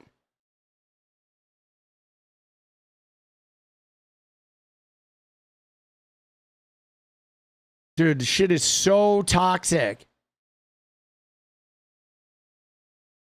All right, here's one. Here's one. You could also say, as the owner of the pageant, it's your obligation to do that. So you have done that. Well, I'll tell you the funniest is that I'll go backstage before a show. Yes. And everyone's getting dressed and ready and everything else. And, you know, no men are anywhere. And I'm allowed to go in because I'm the owner of the pageant, and therefore I'm inspecting it. You know, I'm inspecting. I want to make sure that You're like a everything is doctor. good. You're there. Yeah, the dress. Is everyone okay? You know, they're standing there with no clothes. Is everybody okay? And you see these incredible-looking women. And so I sort of get away with things. Talking about 14 and 15-year-old girls. That's their By the way, tell us why you bought the pageant without telling us why you bought the pageant. Yeah, dude, isn't that crazy? And now think about the power dynamic of all those women back there having to be ogled like that, and they know that they have to be nice to this guy. They got to like win his approval or they're going to lose. The power dynamic is so gross and disgusting. Okay? It is so gross and disgusting. But let me find the clip that I'm looking for. All right, here it is. It's in this thread. Okay, perfect. I found the thread. Hold on. It's in this thread. This is the exact thread.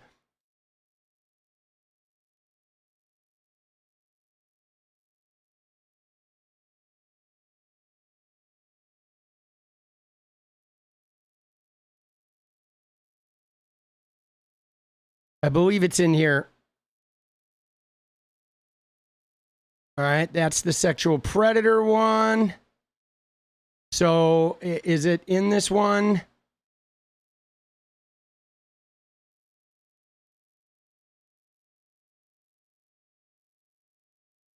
There's fucking Katie Johnson.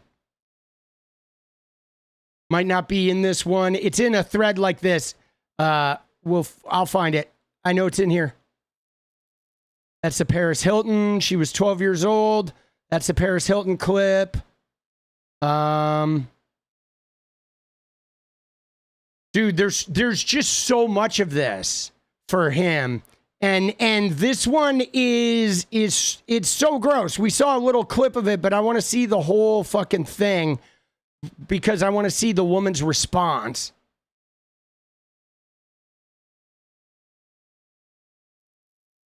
All right, so I know how to find it. Hulk Hogan creepy.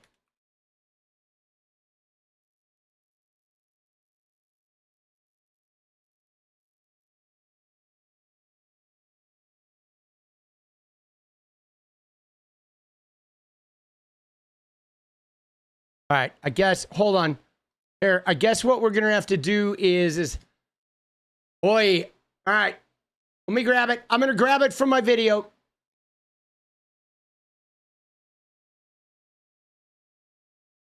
Dude, I'm really going for... Dude, let's go, Les. Yes, I know this is common knowledge.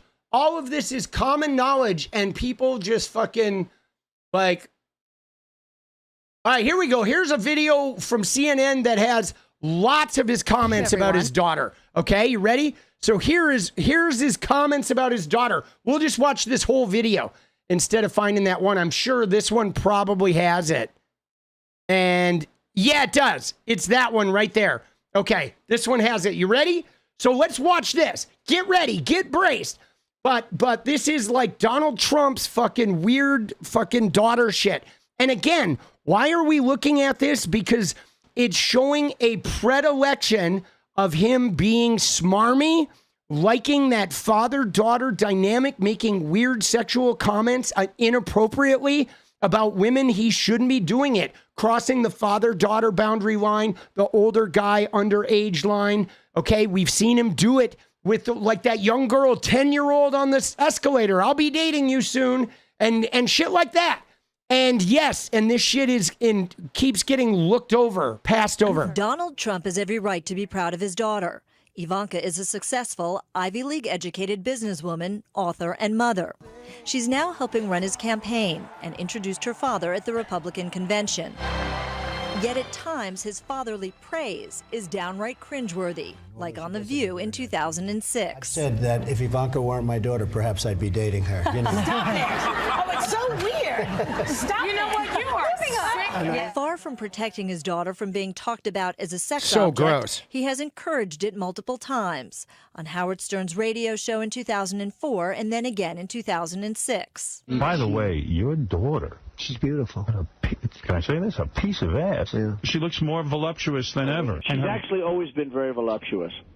She's tall. She's almost 6 feet tall. In May, Ivanka described herself as a feminist while defending her father on CBS Yikes. after a scathing New York Times article about his alleged negative treatment of women. Is there unending commentary on the female form? No. I've known my father, obviously, my whole life, and he has total respect for women. All right, now, first off, she says, I've known my father my whole life, and he has nothing but respect for women. But that's such bullshit, Ivanka, because your mother, her mother was Ivana Trump. And when Ivanka was a teenager, Donald Trump took them on a ski vacation to Aspen, and he brought his mistress, Marla Maples, along. And there was a huge fracas in front of her mom. The press were there. They ran news stories all over the place. He used to pull Ivana's hair out. She complained about being beaten. He cheated on her multiple times. He then married Marla Maples and then cheated on her with Melania. He has never shown respect for women, okay? And in fact, during his first administration, Cassidy Hutchinson and the other aides that worked with him were the first ones to say that they had a standing rule in Donald Trump's first term where they would not leave him alone with young ladies ever in a room. They always had to have a third person in there because he would look at their asses or touch them or make derogatory, lewd comments. So they never let him be alone with female staffers. And you may have noticed he always hires really young women in staff positions. Tricia McLaughlin, Alina Habba, whatever. Even if they're not good at their job, he hires these really young women and then he gets all gropey and fucking weird and smarmy around them. He is just, you know, just disgusting. You know what I'm saying? I've known my father, obviously, my whole life, and he has total respect for women. Please welcome the lovely Ivanka Trump. Oh, here we go. Even Ivanka seems Respect confused for women. when talk show host Wendy Williams asked about things the two have This in is common. it. What's the favorite thing you have in common with your father? Either real estate or golf. Donald, with your daughter? Well, I was going to say sex, but I can't relate that. Donald Trump has always been proud of his daughter. Dude, right? I was gonna say sex. And then the lady, the Wendy Williams, she says, wow, that is Hulk Hogan creepy, is what she says. He is so gross. But look at him. He's so smarmy, dude. I'd call collect to his office. I was probably, 10 years old. He would pick up the phone every single time. And he'd put me on speakerphone. It wouldn't be a long conversation. He'd introduce me. Oh my God, you called your dad and he answered the phone? Like, wow, that's fucking amazing, Ivanka. Dude, is that like Father of the Year right there that he fucking talked to his daughter on the phone? Dude! Me to whoever was in his office. And he was front row when Ivanka took to the catwalk during her short-lived career as a fashion model. Still, Donald Trump repeatedly points out how hot his daughter is, saying last year in a Rolling Stone article, "Yeah, she's really something, and what a beauty, that one. If I weren't happily married and, her father." My daughter, Ivanka. Yeah. She's 6 feet tall. She's got the best body. Yeah, she's hot. Ivanka continues to defend her father and has said he is not sexist. Earlier, her Twitter account showed a little heart liking an article about her father's decade-old comments to Howard Stern. The Trump campaign directed us to Ivanka's brand manager, and a source there tells us it wasn't Ivanka who personally liked the item. It was, quote, a simple mistake by a staff member. CNN has reached out to the Trump campaign for a response about the comments themselves. Dude, yeah. So that was 8 years ago, guys. That was before he fucking won the election. And again, this guy, this creepy, skeezy guy beat a woman, guys. He beat a woman in the election. People voted for the rapey, skeezy, nasty, degenerate guy who talked about fucking his daughter, best friends with fucking Epstein, grabs him by the pussy, no consent, just admits he's a rapist, and they voted for him instead of voting for a woman, in case you're wondering how shitty our fucking world is. But I mean, look at these pictures, right? We've got Ivanka and him like taking some fucking photos. He's got his hand around her fucking waist. He's always got his hand on like her butt and shit or whatever. The weird fucking in a fucking bed. There's another one I have of this one that I used in one of my videos. Hold on, let me dig it up. It is this photo. Right here. Let me find it. Because I just made a video about Donald Trump being predatory. Here it is. Okay. This is the one. Look at this. This is the same photo shoot, but there's one where she fucking has her hand cupped under his neck, right? That one's been fucking like sized up. Isn't that gross? Dude, that's so weird. That's just so fucking strange, bro. Right? And then there is this one, which I used on a thumbnail yesterday. Okay, watch this photo. This photo is very strange, but this is a photo. I feel like this one is really telling. Hold on, let me get the blown up version. Okay, so this is a photo of Donald Trump at one of these model searches. Okay, but look at what's going on here. All right, he's at a model search. These are young women. These are teenage girls that are trying to like get the attention of the model search guy. But look at where he's looking, okay? He's not looking at her fucking eyes at all. This photo is just so typical of him, where he's like totally got his fucking face down in her fucking teenage chest. You know what I'm saying? It's like so fucking Donald Trumpy. And, you know, it's super creepy. Super creepy. You know what I'm saying? Like, you know, this stuff is pretty gnarly, guys. It's pretty gnarly. Isn't that wild? I mean, the sort of behavior with Trump is like super, you know, it's like so out in the open. You know what I'm saying? It's so out in the open.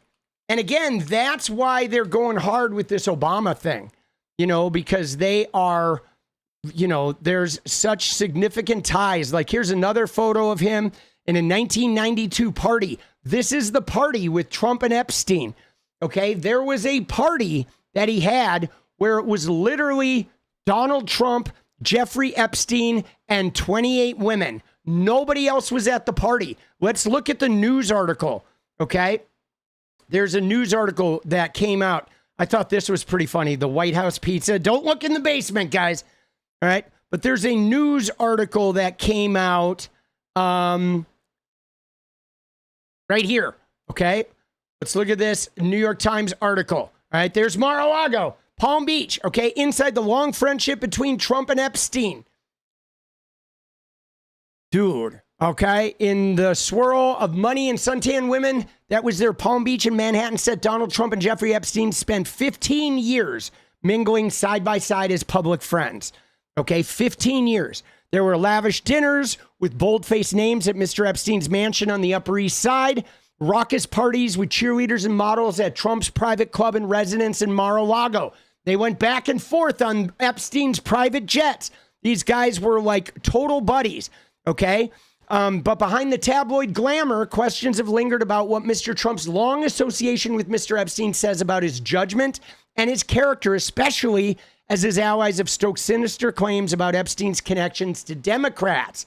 Okay, now that's been part of the whole deal, is Donald Trump has always portrayed this Epstein connection as like a Democrat thing, right? He has portrayed it as this thing where it's like the Dems, okay? This is a Clinton thing. He's even gone out and said this. And that has been a huge part of the MAGA sort of ethos, is to treat this like a Democratic thing. You know, it's been, and again, it kind of reminds me a little bit of what they've done with the trans rights issue, where anytime we don't speak to things, they will co-opt it and create a narrative that then gets applied to Democrats, right? You know what I mean? It's like if they create a narrative, we have to fight those narratives. Otherwise, they just control it and they literally create a fucking narrative that then gets applied to us. And we do need to be more aggressive at fighting back against this shit. Okay? After their relationship ruptured, the disgraced financier ended up behind bars not just once, but twice after being accused of engaging in sex with teenage girls. All right? One of the young women who later said Mr. Epstein groomed and abused her was recruited into his world while working as a spa attendant at Mar-a-Lago. That was Virginia Giuffre, right? Right? That she was the spa attendant at Mar-a-Lago. Another accuser recalled being eyed by Trump during a brief encounter in Epstein's office and claimed that Epstein had told Trump at the time that she's not for you. Another woman has said that Trump groped her when Epstein brought her to Trump Tower. That was the woman that we just looked at on CNN, the one who talked about him having his hands all over in the office, right? This week, the Wall Street Journal reported Trump gave Epstein that note for his 50th birthday, which was very creepy. All right, Trump has never been accused of wrongdoing in connection with the Epstein case and has said he had no idea that Epstein was abusing young women, which is bullshit. He knew, okay? He knew. Okay. Now, you know, there's some pictures of him and Melania and Ghislaine and Epstein. There's many pictures of these guys, right? You know what I'm saying? Many, many pictures. But here's where it gets crazy, okay? Let's find the part about the party, all right? Because obviously this is now heating up. And I know Trump is sort of like saying, oh, he's going to release the grand jury testimony, but that's not going to be a thing. You know what I'm saying? Who's never lived in New York? That's not going to be a thing. The grand jury testimony isn't going to shine any light on this. It has nothing to do with the guys who committed the crimes. The grand jury testimony is literally just about, you know, Ghislaine and Jeffrey Epstein. But so Trump and Epstein appear to have met around 1990. It was actually 1987. I see, Embers. You were being fucking sarcastic, I think, there, weren't you?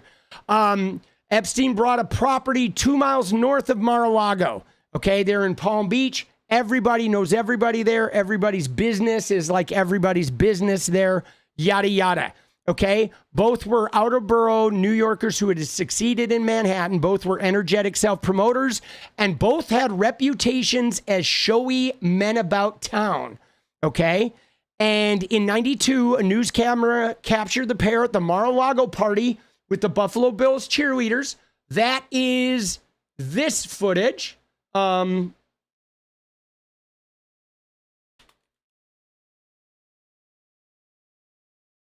That is this footage right here. Okay, this is the party in '92. All right, with the where he's hanging out at Mar-a-Lago with the Buffalo Bills cheerleaders. You can see they're all chummy.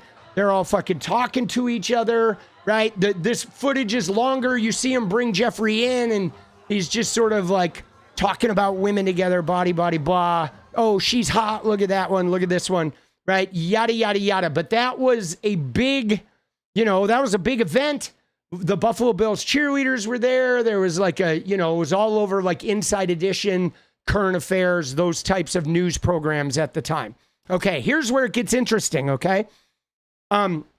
Months later, when Mr. Trump hosted a party at Mar-a-Lago for young women in a so-called calendar girl competition, Mr. Epstein was the only other guest. Read that again, guys. In 1992, a couple months after this party right here, Trump had a party, a calendar girls competition, 28 women. And this calendar girls competition, the only other guest at the party was Jeffrey Epstein. Just the two of them.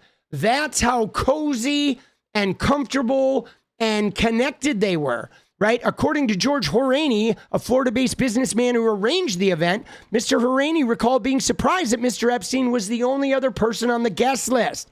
I said, Donald, this is supposed to be a party with VIPs, Mr. Horaney told the New York Times. You're telling me it's you and Epstein, Mr. Horaney's then girlfriend. Here, it gets even worse. Ready? Mr. Horaney's then girlfriend and business partner, Jill Harth, later accused Trump of sexual misconduct on the night of the party. So not only did he have a party for him and Epstein, 28 women calendar girls competition, right? But what ended up happening is he like came on to the guy who arranged the party's girlfriend that night. Like, dude, what in the fuck, bro? Dude, what does that even mean, bro? Right? Dude, it's fucking unreal. Isn't that unreal? It's so gross. What is hello, Mike? What does that mean? Right? Hello, Mike. I'm curious about that. What does that phrase mean? Share it with me. That's you? Oh, that's you. Oh, okay. I was like, hey, Mike. Hello, Mike. I'm like, dude, what is going on? Oh, that's you. All right. Well, welcome, Mike. Fuck. Oh, shit. That's funny. All right. So ready? Here we go. So again, Mr. Horaney's then girlfriend and business partner, Jill Harth, later accused Mr. Trump of sexual misconduct on the night of the party. In a lawsuit, Ms. Harth said that Mr. Trump took her into a bedroom and forcibly kissed her and fondled her and restrained her from leaving. She also said that a 22-year-old contestant told her that Mr. Trump later that night crawled into her bed uninvited. Dude. So there he is again with the forcibly kissing, fondling, touching, restraining, not letting her leave the room.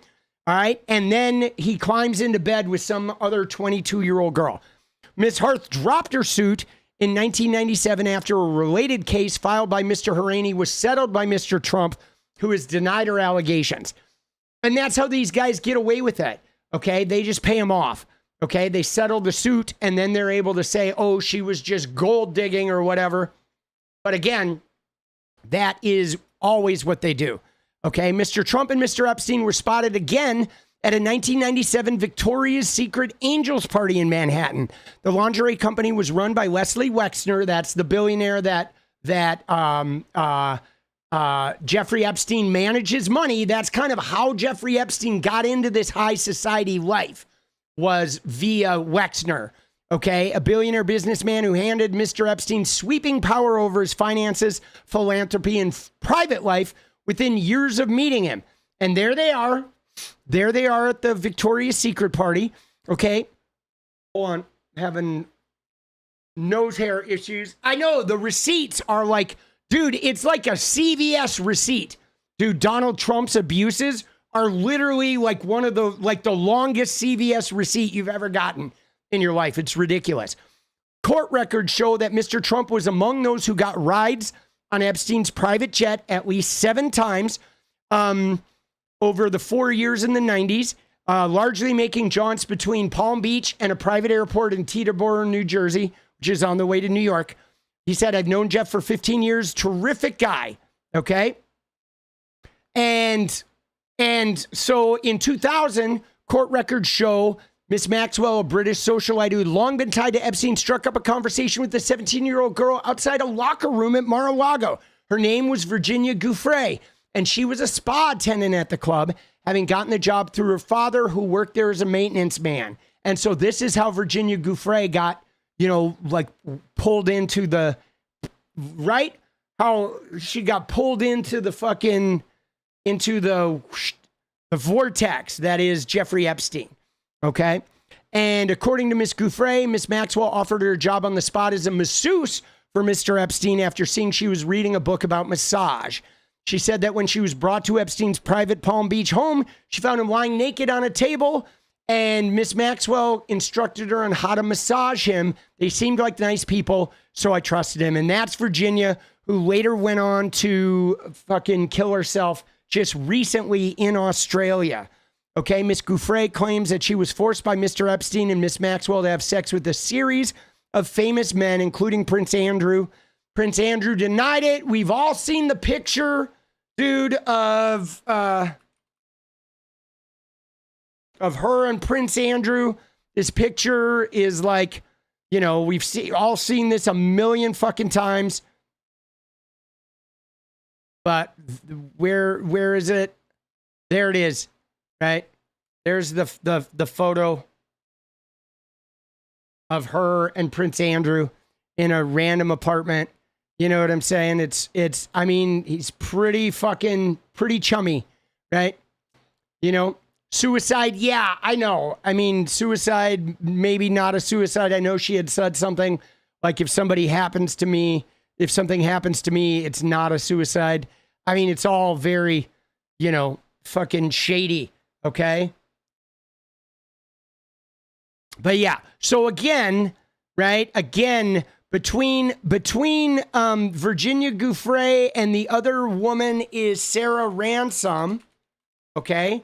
Sarah Ransom is the other woman that is, right. Let's find a picture of her when she was younger right here. It's this woman right here. Right, this is what she looked like around the time she was involved with them. She's another one who was a big accuser that came out, right? You know what I'm saying? But there she was as when she was older, she fucking fought heavy right? Many of these women did. They stood up and fucking, you know, went head to head with these guys. It is really crazy, man. You know, the number of death threats, the number of people that fucking, you know, I really like this photo. I feel like this photo is actually really good, right? The way they're fucking holding each other's hands, you know, just fucking, you know what I'm saying? It's like what they go through to survive this shit, you know, where they're not only are they against these men, but they're against the entire social structure. You know what I'm saying? They're fighting the entire fucking social structure that we have, that is a you know, a rape culture and this predatory fucking nature, you know? And so, yeah, the shit is I know she is, Sarah Ransom is fierce, dude. She is absolutely fierce. So was Virginia too, 𝗙ecie. She was amazing. But yeah, so the Epstein shit is not going away. Stacey Williams is the woman from that CNN clip that we just watched a few minutes ago. Again, this is all coming out. We don't know. Like, I want that shit to come out. And of course, here's 𝗪𝗪𝗪, which is a critical piece, right? Because again, like what I've said before with this, every road through Epstein, every road that starts with Jeffrey Epstein goes through Trump, whether it's in Palm Beach, whether it's the airplanes, whether it's him finding his victims in Mar-a-Lago, to the women passed between them, to this guy, 𝗪𝗪𝗪𝗪, okay, he was the Southern District federal attorney down in Florida when Jeffrey Epstein got busted in the early 2000s. And they had Epstein dead to rights, man. They had him. They had so much evidence. The Palm Beach police had done an incredible investigation on this guy. They had the victims lined up. And what 𝗪𝗪𝗪𝗪 did is he went behind the victim's back. Okay. He went behind the victim's back. He met with Alan Dershowitz, who was Epstein's lawyer. They created a plea deal that dropped all the federal charges, had a state charge of soliciting prostitution, right? Which then Jeffrey took the state charge of soliciting. He registered as a sex offender, and then they gave him immunity, him and all his co-conspirators immunity to the federal charges. This guy did. The victims were furious. They were enraged. It was like unbelievable. There was nothing he could do. And then Donald Trump made him his labor secretary. He gave this guy a cabinet position.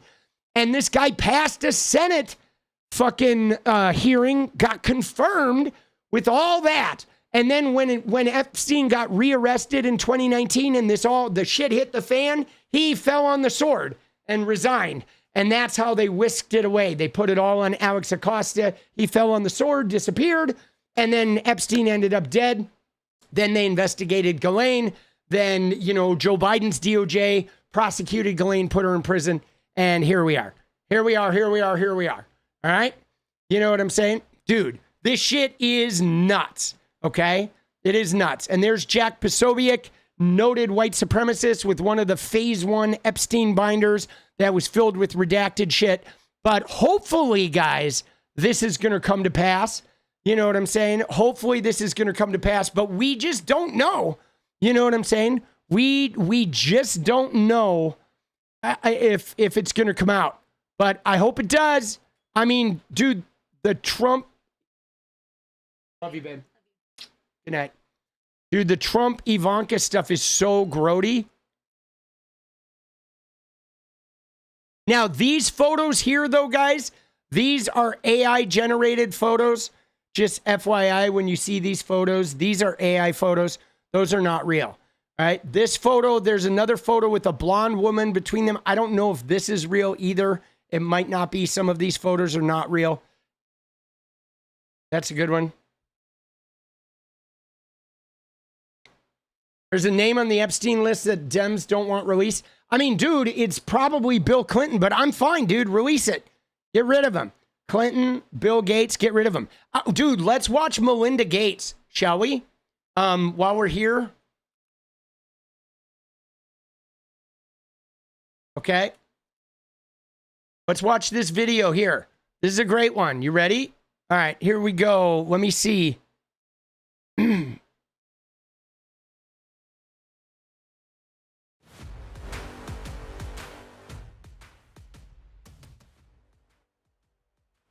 Dude, wait, I want to find one without fucking copywritten music, right? I want to make sure that we don't, like, sometimes there's this weird copyright music here. Okay, here it is. This will be good. One thing, it was many things. But I All right, ready? Here we go. This is Melinda Gates, okay? This is after on her divorce with Bill Gates. You ready? Here we go. It's not one thing, it was many things. But I did not like that he'd had meetings with Jeffrey Epstein. He was evil personified. I had nightmares about it afterwards. Melinda French Gates opens up following her and Bill's divorce and the role Jeffrey Epstein played in their split. The power couple revealed last year that they ended their 27-year marriage. Any of the questions remaining about what Bill's relationship there was, those are for Bill to answer. That's Melinda sitting down with CBS Morning's Gayle King on Thursday, her first wide-ranging interview since the split announcement in May. Divorce is a painful process, even when it's what both parties want. It still is a... Dude, I want to find one without music, though, dude. I like shit with this music. I'm going to get fucking copy struck for that shit.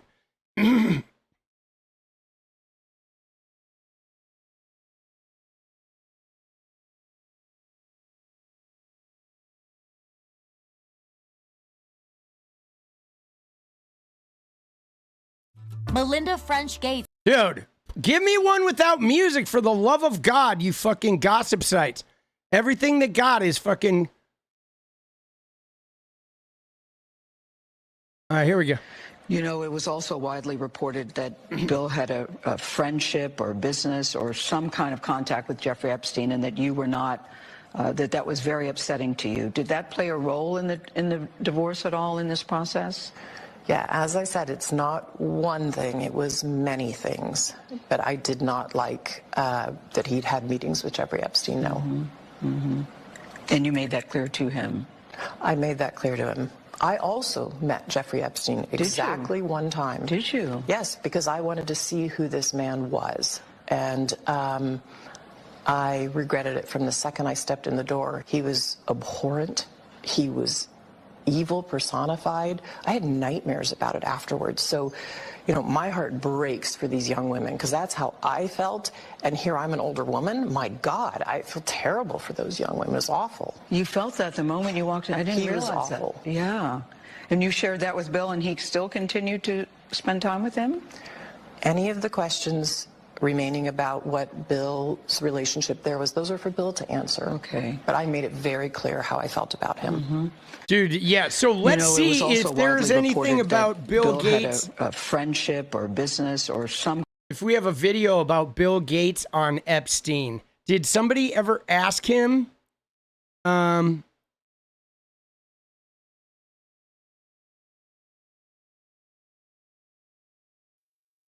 The Journal previously reported on Gates. All right, here we go. Hold on, let me fix the audio. Get some mono. Okay, here we go. The Journal previously reported on Gates's ties to Jeffrey Epstein, including that Epstein threatened Gates over an affair he had. The two met a few times, Gates says, to discuss philanthropy. Do you think, looking back at that moment, that you were being played? Well, Jeffrey, in retrospect, I was foolish to spend any time with him, and he sort of, you know, got time with various people by spending time with other people. So yes, I think I was quite stupid. You know, I thought it would help me with global health philanthropy. In fact, it failed to do that, and it was just a huge mistake. Has it made you more wary of connections? Definitely. Yeah. I mean, are you kidding? Yeah, so I mean, see, what's hard about it is this, though, is obviously, right, what's hard about it is that, like, these guys, when they do this kind of behavior, they always have a bunch of people that aren't involved with it. so you can never tell who's who. You know what I'm saying? And so it's always really a sketchy gray area, because obviously, like, even with this island, I'm sure there were many times Jeffrey Epstein took people to that island where there were no girls involved, right? Because then you just don't know who's who, you know? And to my knowledge, I don't think there are people that have specifically accused Bill Gates. The only people that I know that have been specifically accused of sexual misconduct in this thing were 𝗙𝗪𝗏, Trump, Epstein, and Prince Andrew, right? Those are the ones that have been specifically fucking, you know, spoken out about. And yes, I mean, a part of it, creating a plausible deniability or creating a non-obvious smokescreen is really, really important. You know what I'm saying? Well, yeah, but so Dana Clinton's like been on the plane, and we know that there's been some things with Clinton, but there's not, I don't believe there's been an Epstein victim who has ever come forward and said anything about being sexually involved with Bill Clinton. Not in any legal document. Clinton's had his own share of Monica Lewinsky and whatever. He's had his own share of complicated, shitty behavior. But there hasn't been an Epstein accuser.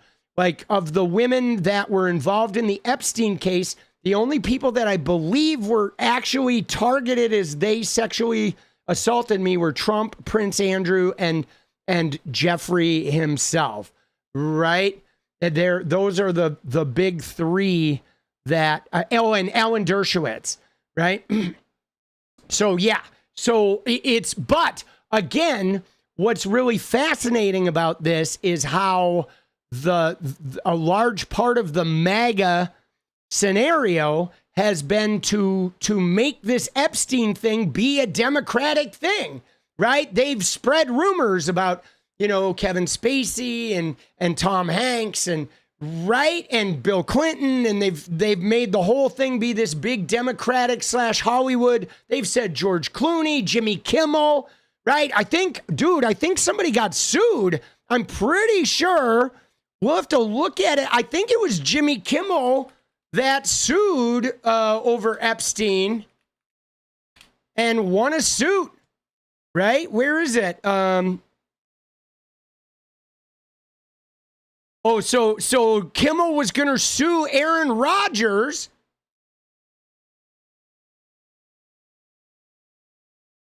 Yeah, over Aaron Rodgers. Dude, Aaron Rodgers is a fucking piece of shit, bro. Jesus, dude, what a fucking clown, bro. You know what I'm saying? Dude, Aaron Rodgers is such a fucking clown. Like, ever since that guy lied about ivermectin, dude, he's just been a huge turd, dude. He has, bro. And yeah, Kevin Spacey is an abuser, which is too bad, because fucking, you know, American Beauty is just one of the greatest movies of all time.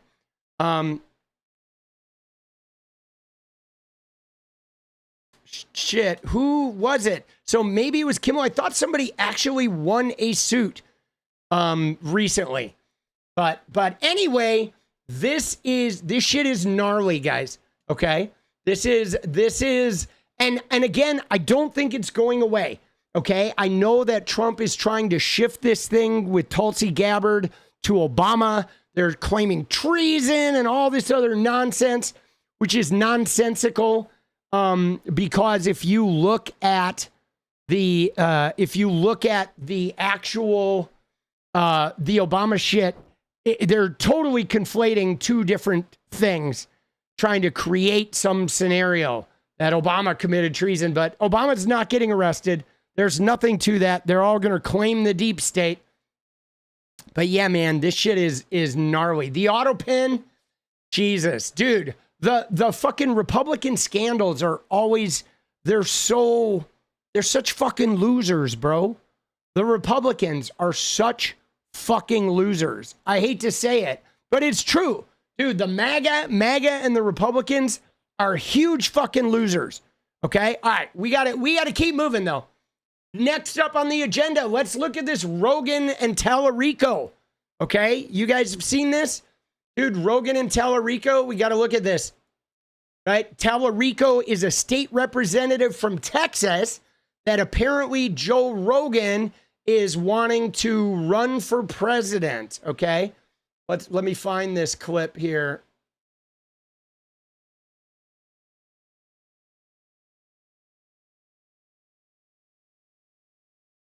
Okay, so let's see. Oh shit, Natalie just put a whole bunch of clips in here. All right. Oh yeah, dude, Trump is flipping out, dude. Trump is obsessed with Israel, right? Mossad, Israel. Trump is obsessed with Mossad, Israel thing. Okay, that's his obsession. Trump is really like, I feel like Israel has broken Cenk Uygur's brain. So Cenk Uygur is obsessed with the Mossad, Israel, Epstein thing. Oh my God, he's obsessed.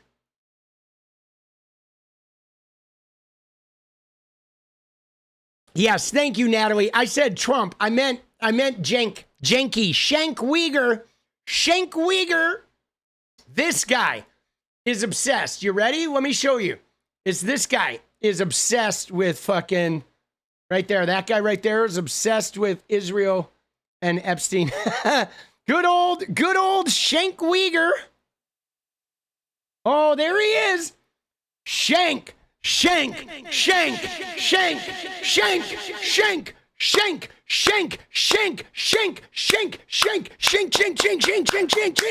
Cenk Uygur. Oh.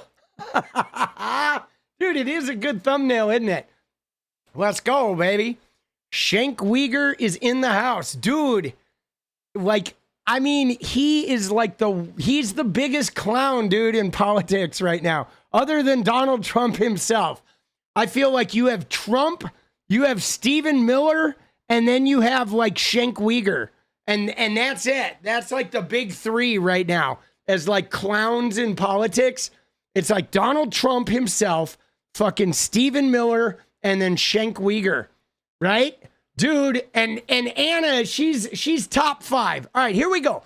So this is James Talarico, all right, on Joe Rogan. And I don't know if we have if there's a longer version of this or there's an insert in the actual Rogan interview where we can watch like 5 minutes of this. It would be cool. I have not watched this yet, okay? I have not watched it. And no Golding, I just made it so it was easily phonetic, right? Like what I did there was I kept the spelling. I did it with the phonics so that most everybody could look at it and say Cenk Uygur. It would be really easy, right? I did it phonetic spelling so people wouldn't fucking mispronounce it because I'm obsessed with phonetics. I am. I'm a phonetics guy. I've got a minor obsession with phonetics. But all right, I have not seen this yet. This Talarico guy, I've heard people talking about this, whatever. He's talking about being a Democrat. And I guess at some point, Joe Rogan said, this guy you should run for president, which if we've got a clip of Rogan telling this guy should run for president, maybe it's in here in this clip. I don't know. I haven't seen the clip, but let's watch it. Let's see what it is. Well, my mother. Why are you a Democrat? Well, my mother, so I told you I was born to a single mom. She was a preacher's daughter from Laredo down on the border. She left home at 19. She moved up to Austin. She met my birth father, who was a high school dropout and had a drinking problem. And that drinking problem sometimes led to being violent with my mother. And there was one night, it was me and mom and my birth father, and he had too much to drink and got violent again. And that was kind of the straw that broke the camel's back. And my mom decided right then and there that she was leaving. So she packed all our stuff. She put me in her little Ford Escort. She drove me to the hotel where she worked downtown. The manager let us stay in one of the rooms for a few weeks until we found a little apartment in East Austin. And mom, she took on double duty at the hotel. She fought for me at every instance, even when it was her own physical safety was at risk. And back then, this was early 90s, she could look over at the Texas Capitol and she saw Texas Democrats like Ann Richards, Bob Bullock, people who fought for the little guy, for working people, people who were forgotten and left behind. That was the classic Democratic Party. Right. And so I remember when I guess I was maybe kindergarten, and someone in school, they were talking about political parties, and I asked my mom what we were, and she was like, we're Democrats because Democrats fight for the people. That was what she said. And my mom is still a Democrat today, but like, I don't know how much our party is still true to that, but I do know that that's our historical legacy, is the party that fights for the little guy. And I think we're at our best when we do that today.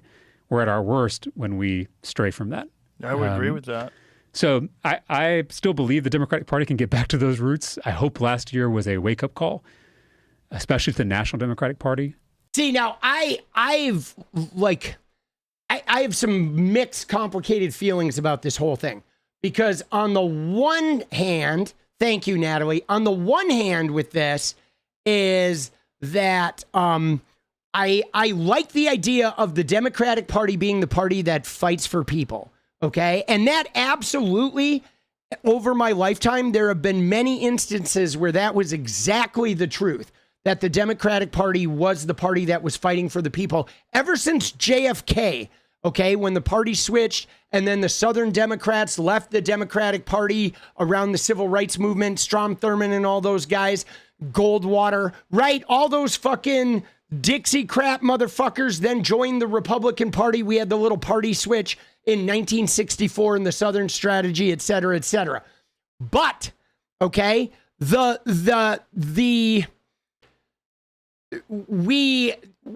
I have been disappointed in lately is how the Democrats have stopped fighting for the people, specifically around civil rights. Okay? The Democrats specifically, like, once some civil rights started being guaranteed, right? Once, gay marriage was around and transgender people were obtaining visible positions or whatever, the Democrats just started being like defenders in thought, but not defenders in like boots on the ground. Okay? They stopped like fighting for the civil rights because they started adopting this tone of like, no one's going to buy into this. These things aren't important to, they're not going to pay your bills, these civil rights issues. But the fact of the matter is when we stay silent, when we don't take those fights, that allows the Republican propaganda machine to create narratives, and then they go around like creating a narrative of how we are. And I don't fucking like that. Okay, I don't like that. I feel like every Democratic candidate needs to be able to answer the what is a woman, and they need to refute the bullshit statement men and women's sports, which doesn't even exist. It's just a created nonsensical bullshit thing, okay, that is used to demonize and other transgender people by creating some fearful situation that endangers everybody's daughter. And it's bullshit. Okay, we need to talk about transgender rights, not about some Republican like trigger point propaganda fucking campaign. Okay, and we need like all national candidates need to have some developed version of like demanding that human rights be acknowledged and not glossed over. Now, I believe there's a way to do that. There's a way to understand that people who don't understand like transgender existence or who have been biblically brainwashed to like have these certain ideas about transgender development as they grow and take hormones, they may not have all the information. So they may be worried about transgender youth competing in sports. They may have a worry or a fear around that. And we should be able to hear their fear and their worry and present them with data and have discussions about how we can make things so everybody can participate and be a part. But in order to do that, we have to take away that fucking, like, that branding that they have done that fucking just slaps this fucking, bumper sticker of negativity on the situation. Okay. And it is moved, Ash. The Overton window has moved, and it moved during the pandemic. Okay. It did. It moved during the pandemic because people were isolated. And that's when a lot of that manipulation and that negative campaign, like a couple of things happened during the pandemic. First off, there were some transgender people that became like superstar phenomenons during the pandemic, which elevated them to places of power and celebrity that like previously hadn't been obtained. Okay. And that's one, right? That's one thing that happened is they were elevated, which caused a ruckus. Like, how dare they, these Christians? And then the other part was the propaganda campaign, because guys, there's been a twofold propaganda thing going on with LGBTQ people. And it's not just trans people, but mostly it's transgender people. But there's two things that happen.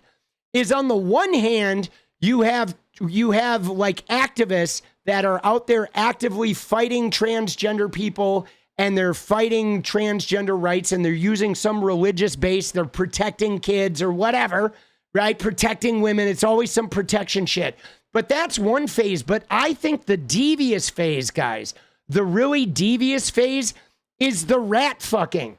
And it happens on social media. So it looks like this.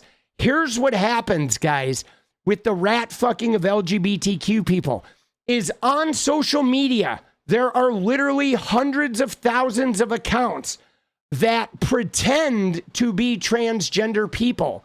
They pretend to be gay people. They pretend to be trans people. They have pictures, they have identities online, but they're fake. And they go around like expressing outrageous things. They defend like sex with minors. They defend outrageous behavior. They call for the killing of people who use the wrong pronouns, all this crazy shit. But there are coordinated campaigns of fake transgender and fake gay people. Dude, it happened to me. I found an account that was using my pictures. They had pictures of me and of Jenny and of my son. Like they were a family. And I had pink hair at the time, and they said I was like this crazy LGBTQ activist. They had like Photoshop pictures of me with a baby, talking about my baby that was like transgender or some shit. It was like crazy. I eventually got the Twitter account deleted, but it was a whole Twitter account of a fake gay person identity espousing this outrageous like transgender belief system that was not real, right? Dude, and there's like thousands of them out there that do this. And that's the kind of shit that gets picked up by libs of TikTok and these other right-wing things to show, like, look how extreme these people are, right? But it's all fake. Dude, it's all like astroturfed. The whole shit is like outrageous. And that's how those litter box stories get propagated and all that crazy shit. You know what I'm saying? It's fucked up, man. It is some fucked up shit. But anyway, so this Talarico guy, I mean, I want to watch this one more time. I want to hear this thing one more time. I want to like open-minded. Why are you a Democrat? Well, my mother, so I told you I was born to a single mom. She was a preacher's daughter from Laredo down on the border. She left home at 19. She moved up to Austin. She met my birth father, who was a high school dropout and had a drinking problem. And that drinking problem sometimes led to being violent with my mother. And there was one night, it was me and mom and my birth father, and he had too much to drink and got violent again. And that was kind of the straw that broke the camel's back. And my mom decided right then and there that she was leaving. So she packed all our stuff. She put me in her little Ford Escort. She drove me to the hotel where she worked downtown. The manager let us stay in one of the rooms for a few weeks until we found a little apartment in East Austin. And mom, she took on double duty at the hotel. She fought for me at every instance, even when it was her own physical safety was at risk. And back then, this was early 90s, you know, she could look over at the Texas Capitol and she saw Texas Democrats like Ann Richards, Bob Bullock, people who fought for the little guy, for working people, people who were forgotten and left behind. That was the classic Democratic Party. Right. And so I remember when I guess I was maybe kindergarten, and someone in school, they were talking about political parties, and I asked my mom what we were, and she was like, we're Democrats because Democrats fight for the people. That was what she said. And my mom is still a Democrat today, but like, I don't know how much our party is still true to that, but I do know that that's our historical legacy, is the party that fights for the little guy. And that has absolutely been true. And we absolutely need to get in back to that. Now, I don't like, I don't know, there's something about this guy being religious that fucking bothers me. I am tired of like preachers and super religious people being in government. I feel like these people really fuck shit up. As time goes on, it's fucking real problematic for me. I think we're at our best when we do that today.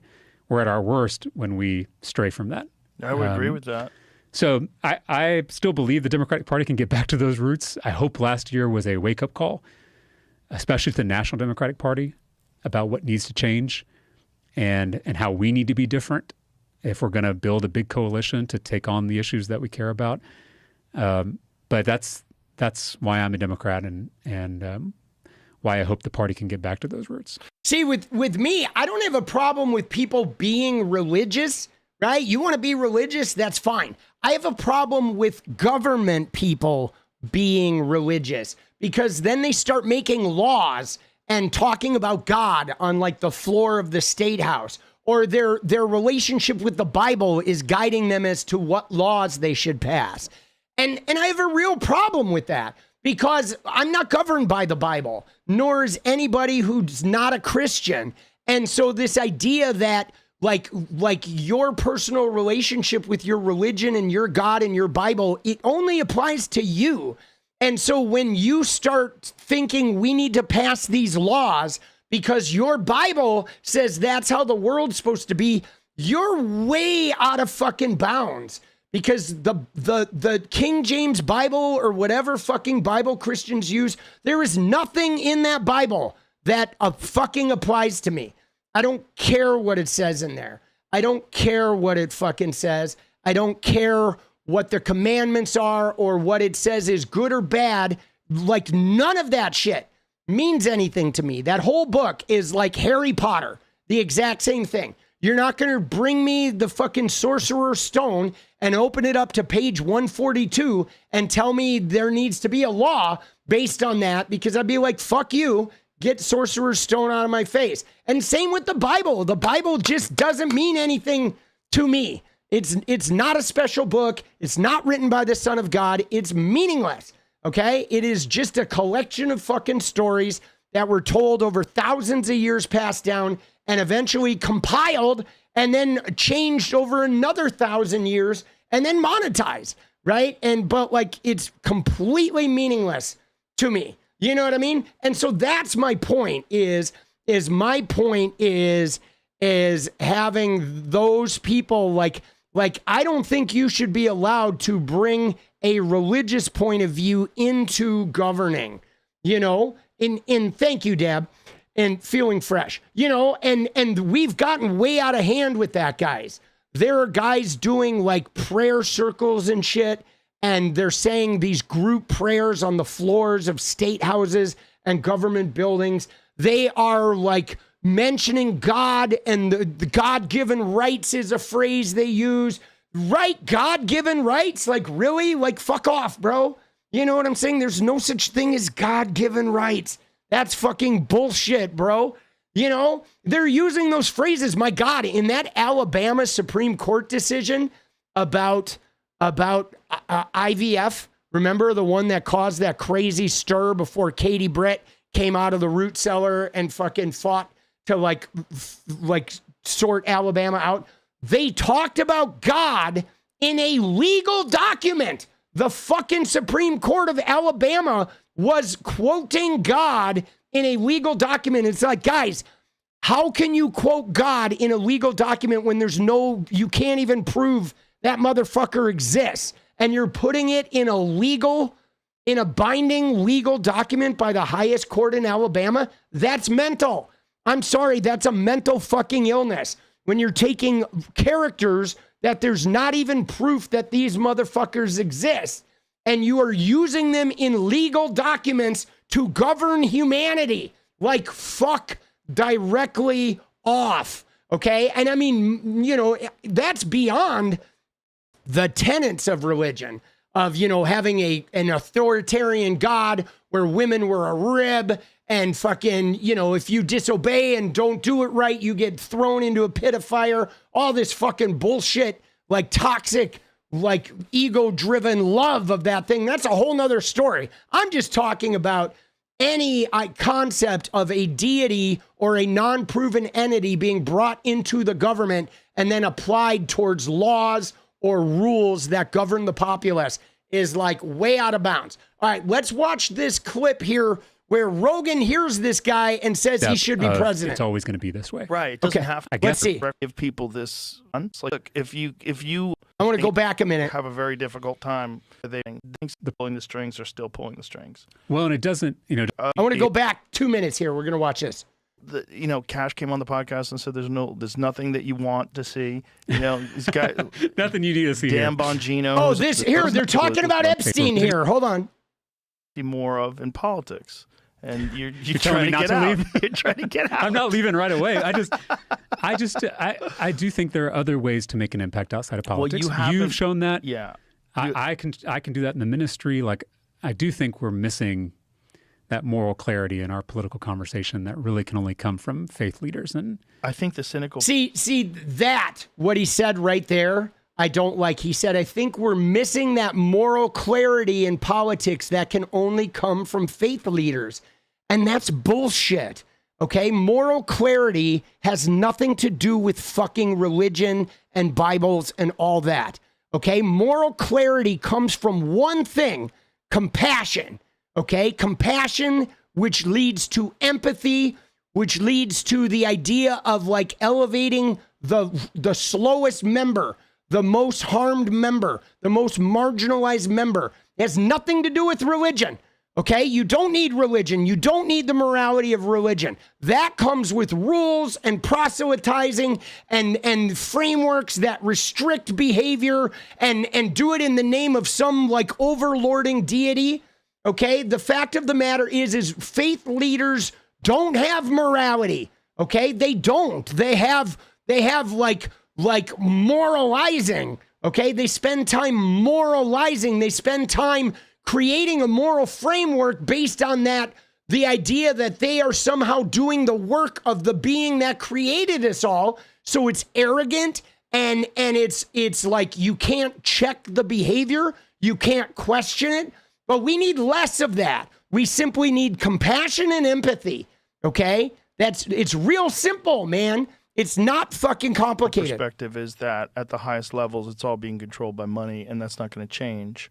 Like the people that were very hopeful for change when Trump got into office, one of the things that everyone was promised was you're going to find out the Epstein client list, and you're going to find out who killed JFK and what the UFOs are all about. You haven't heard a fucking peep out of any of that shit. Yeah. No one knows nothing. And today, they just... Yeah, because all of that was like goofy-ass conspiracy theories, Joe Rogan.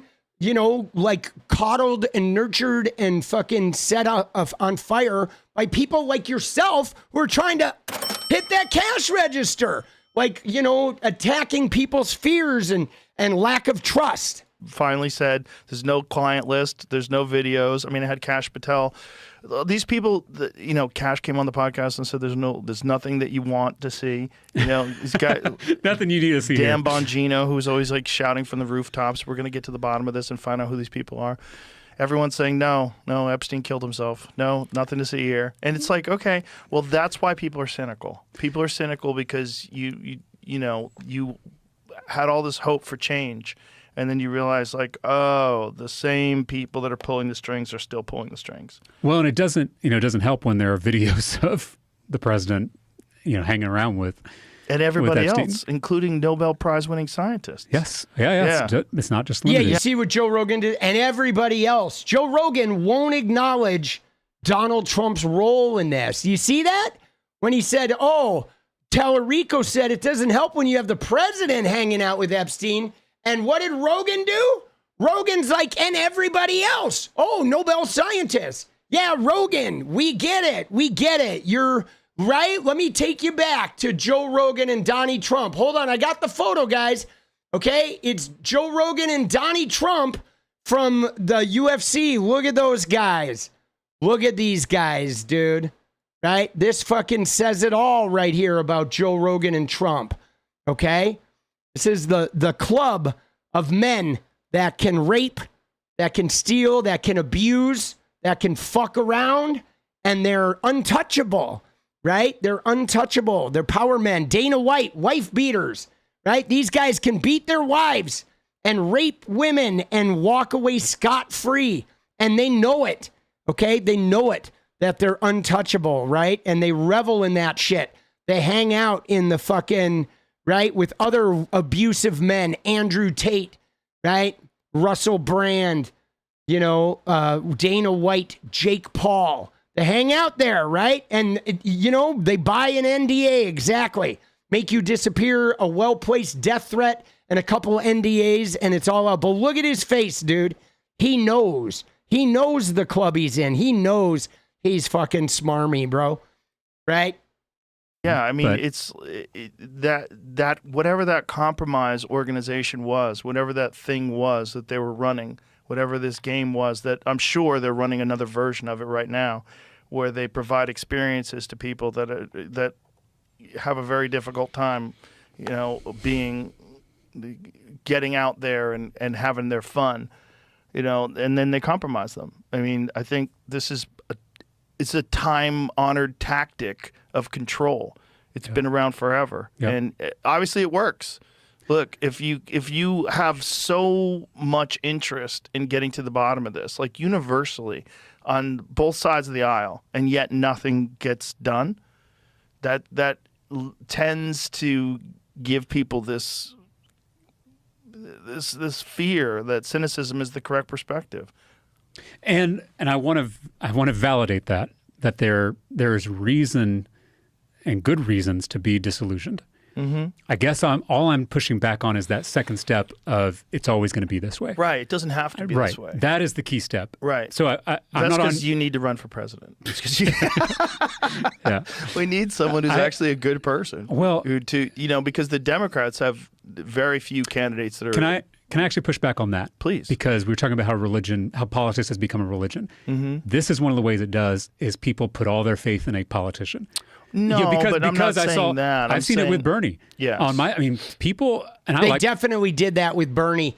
What's up, Boston Brian? That was one of the things that turned me off about Bernie.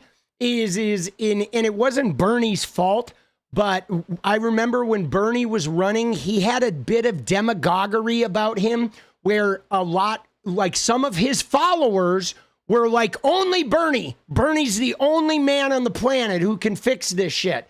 And it was a very Trumpian kind of vibe from some of his followers. That was the I alone can fix it. He alone can fix it. And that type of rabid nature, I don't like that demagoguery. Okay. I don't like seeing leaders that, like, when leaders create that cult of personality that activate people like that, that's a sign that there's something going on, right? With the people. There's something about the, and ironically for me, because I love Bernie's policy. Okay. I love Bernie's policy. I love how he was one of the real guys fighting the civil rights movement. But Bernie has historically been bad at building a coalition. He's terrible at it. He doesn't play nice with others. He goes in and can cause a stir. He will fight and revolt and rebel and be the guy that's the wedge in the spokes. But Bernie cannot bring people together and create this whole, You know what I'm saying? He can't bring disparate people together. He tends to polarize people, right? He's very polarizing.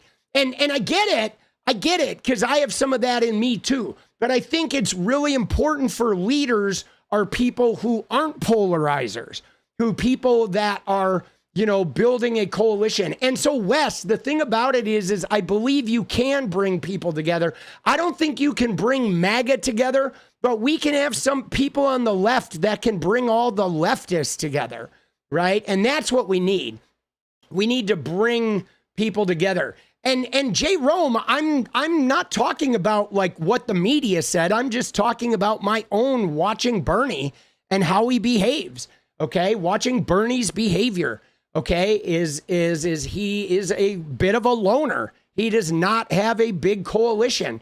Okay, if you look at Bernie, he's like, he doesn't have a lot of allies in Congress. He's never had a lot of allies in Congress. He's never been able to forge an impactful coalition in Congress. He's always been the lone voice, the lone wolf. And that's been his going all the way back to Burlington, Vermont. It's just kind of been his MO. It's been his MO of being like the fucking integrity guy, but he's, and I think that's great, like having integrity, but in government, if you want to get shit done, you have to build coalitions or you just don't get shit done. Like even with Bernie, as much as I loved him, if he had become president, he wouldn't have accomplished anything because none of those representatives in Congress would have passed any of his legislation. Okay, just like Jimmy Carter. Dude, thank you, Brian. Right? And I love Bernie, but like I saw it happen with Jimmy Carter. I literally watched it as a kid. And I was like, oh my God, dude, if Bernie wins this election, he's going to get Jimmy Cartered. They would have rat fucked him like so ginormously. Like the entire Congress would have like forged to be like anti-Bernie. And he would have had like his 3 or 4 allies in Congress. Yeah, it would have been like second term Obama, but it would have been worse though, Jay Rome, because I think it would have been the Democrats and the Republicans, right? It would have been the corporate Democrats and the Republicans, which is why, guys, again, I'm telling you guys, and please hear me on this. We need to stop focusing on the president, guys. We need to focus on Congress. Okay? We need to focus on Congress. We need Congress. Like the president is really immaterial. I mean, think about it. If you have 200 progressives in Congress, you will get legislation passed, and then the president will be there to veto or whatever, and then the president becomes important. But we spend so much time focusing on the president, and the Congress is the thing that's fucking us over. Congress is our problem. Purchased by AIPAC, purchased by billionaires, purchased by corporate interests. Okay, the Joe Manchin throwing the spoke in the wheel, Alyssa Slotkin, who won't vote for Medicare for all. Okay, we need Congress. And we need to, yes, you need to vote in primaries, and we need to fight the DNC to get super PACs out of primaries, guys. We need to fight them. We need to tell the DNC, we're going to burn you fucking down. We're going to burn your goddamn building down if you don't get super PACs out of the primaries. We need them in the general election because Citizens United has decreed it.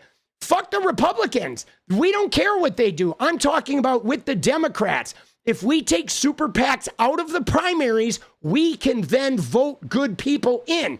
Then you can have the super PACs for your candidates in the general election going up against the fucking Republicans because Citizens United, we need it. But we don't need super PACs in the primaries. Okay? Super PACs in the primaries are how AIPAC go in and they buy up the fucking primaries. Okay? They buy the primaries, right? But like we need the money, unfortunately, in the general election, but we could at least get good candidates. And I think we can do this, guys. I think it's fucking doable. All right? I think it is. We need to get them out of the primaries, but we got to start focusing on Congress and our local state houses.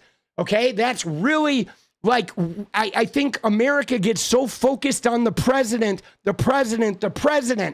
but it's Congress. Like even right now with Donald Trump Donald Trump would not be dangerous if Congress weren't such fucking shitbags, bro.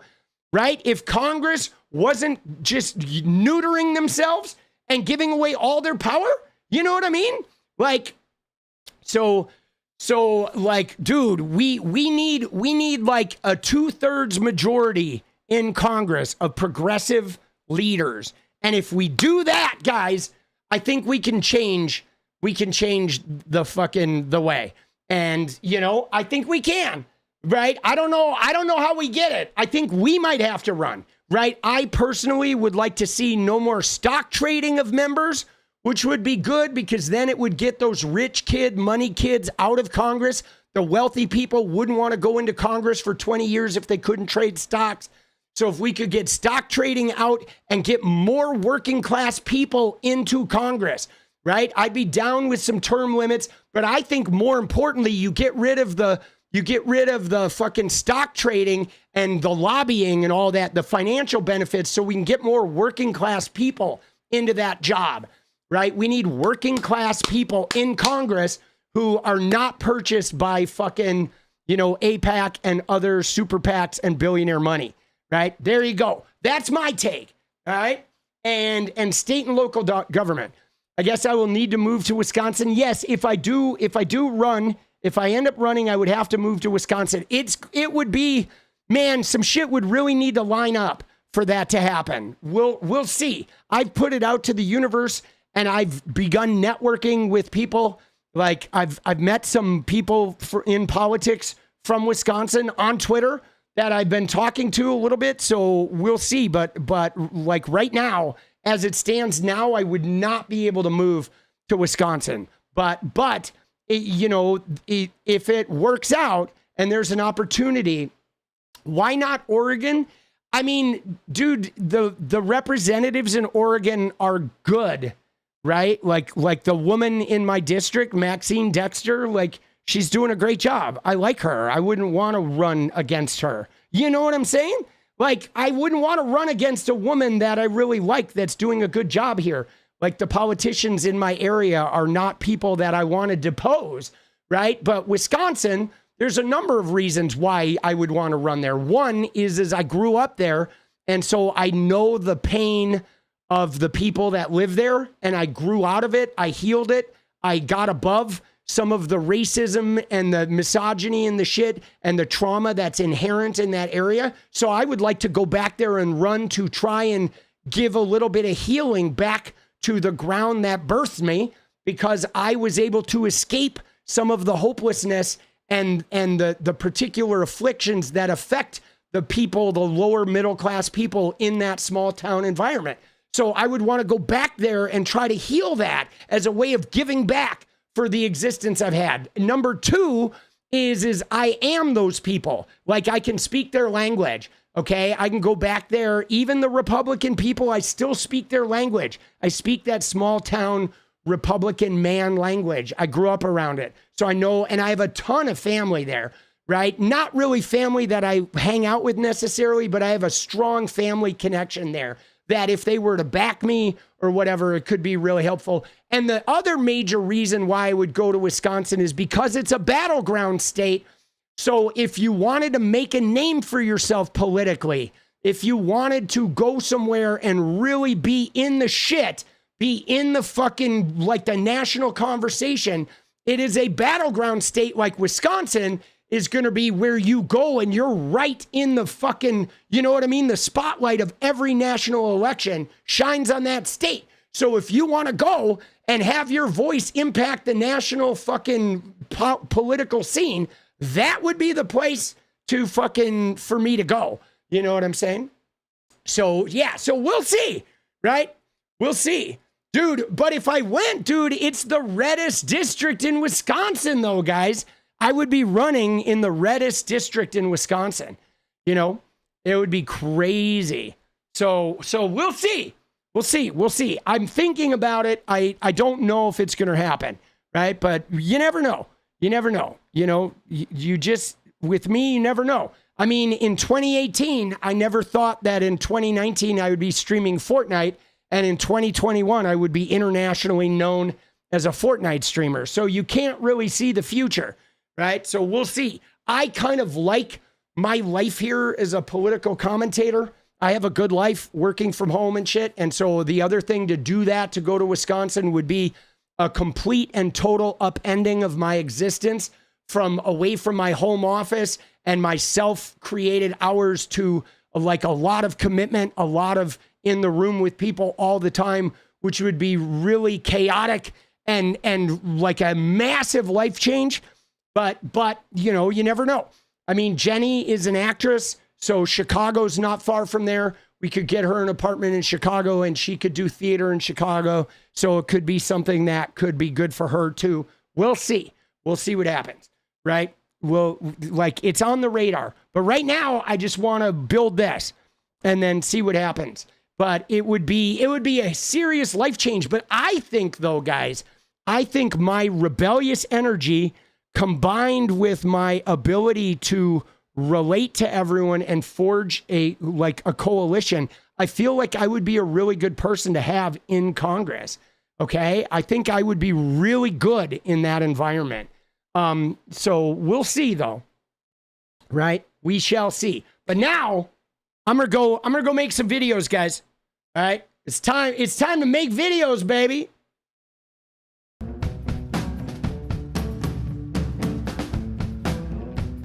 Let's go. It's edit mode. If I had nothing to say, could not change, it might be everything you hate in yourself. Name is still the same. I would rather take the blame. Behind a smile I can fade away. I can't remember myself. I can't remember myself.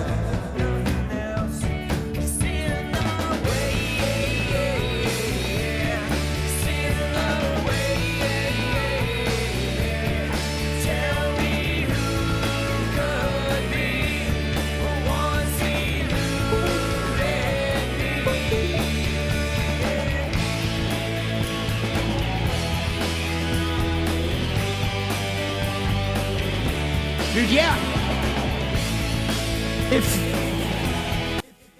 If you guys aren't in the Discord, please let me fucking show you the Discord. Let me get you to join the Discord. Because we just keep the conversations going all night long, baby.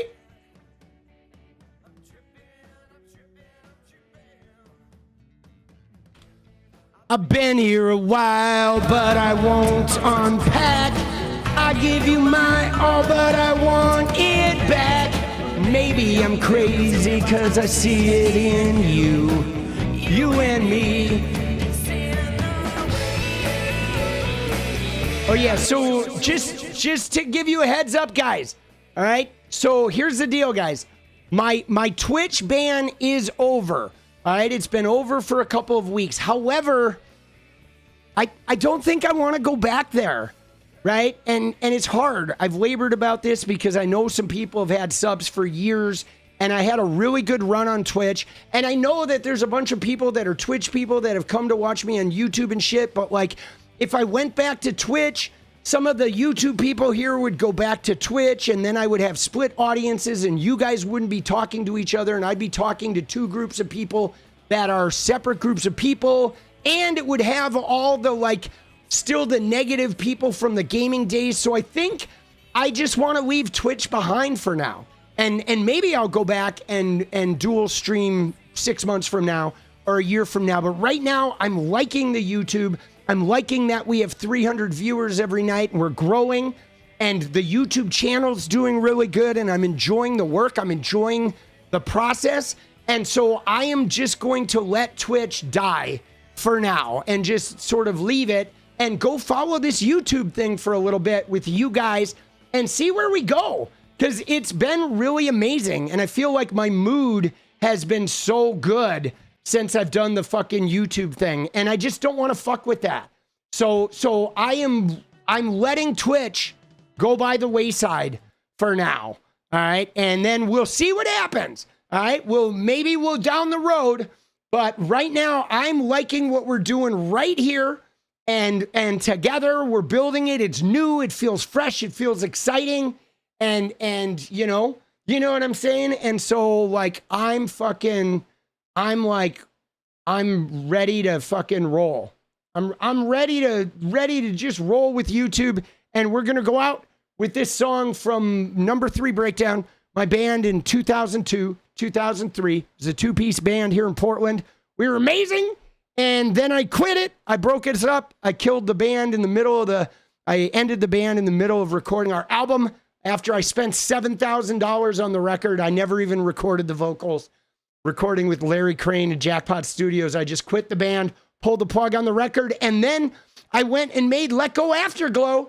And a year later, I was touring the US alone as a one-man indie rock band. So it was the best move I ever made. But it was a hard band to quit because everybody in Portland loved it. We had managers. It was a really good show, and people loved the music. But I didn't want to be in it. I wanted to be doing my own thing. But this is the song You're on Blue. I love you guys. I'll fucking see you guys tomorrow. Keep it real. Take care of your head, baby. Here we go.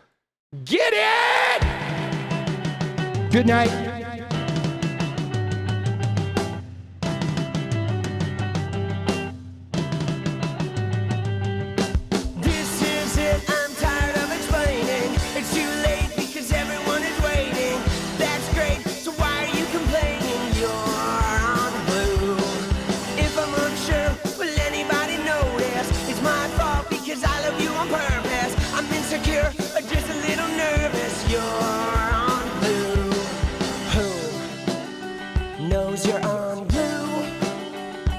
Every bruise looks good on you.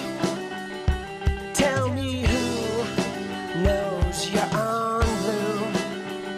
When every bruise looks good on you. You found out that nobody is perfect, and you doubt that anything is worth it. Look around, the world is a circus. You're on blue. So provoking. To mention, are you joking? I need some attention, and nothing's working to change your direction. You're on blue. Who knows you're on blue? When every bruise looks good on you. Tell me who knows you're on blue? When every bruise looks good on you. You hold my hand. Are you gonna deny this? Do the best you can. I haven't got a plan, but I'm gonna survive this. That's just who I am.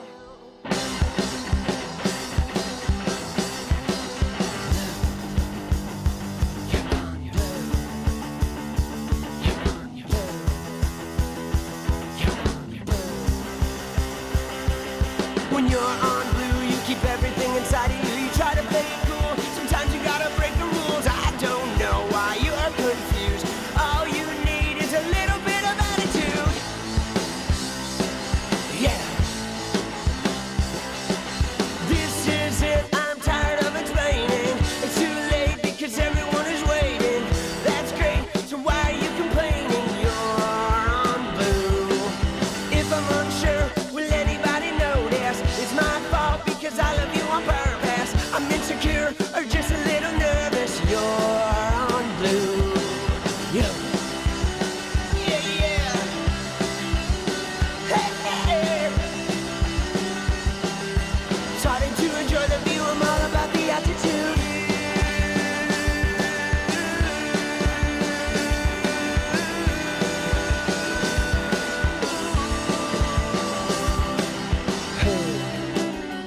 Knows you're on blue when every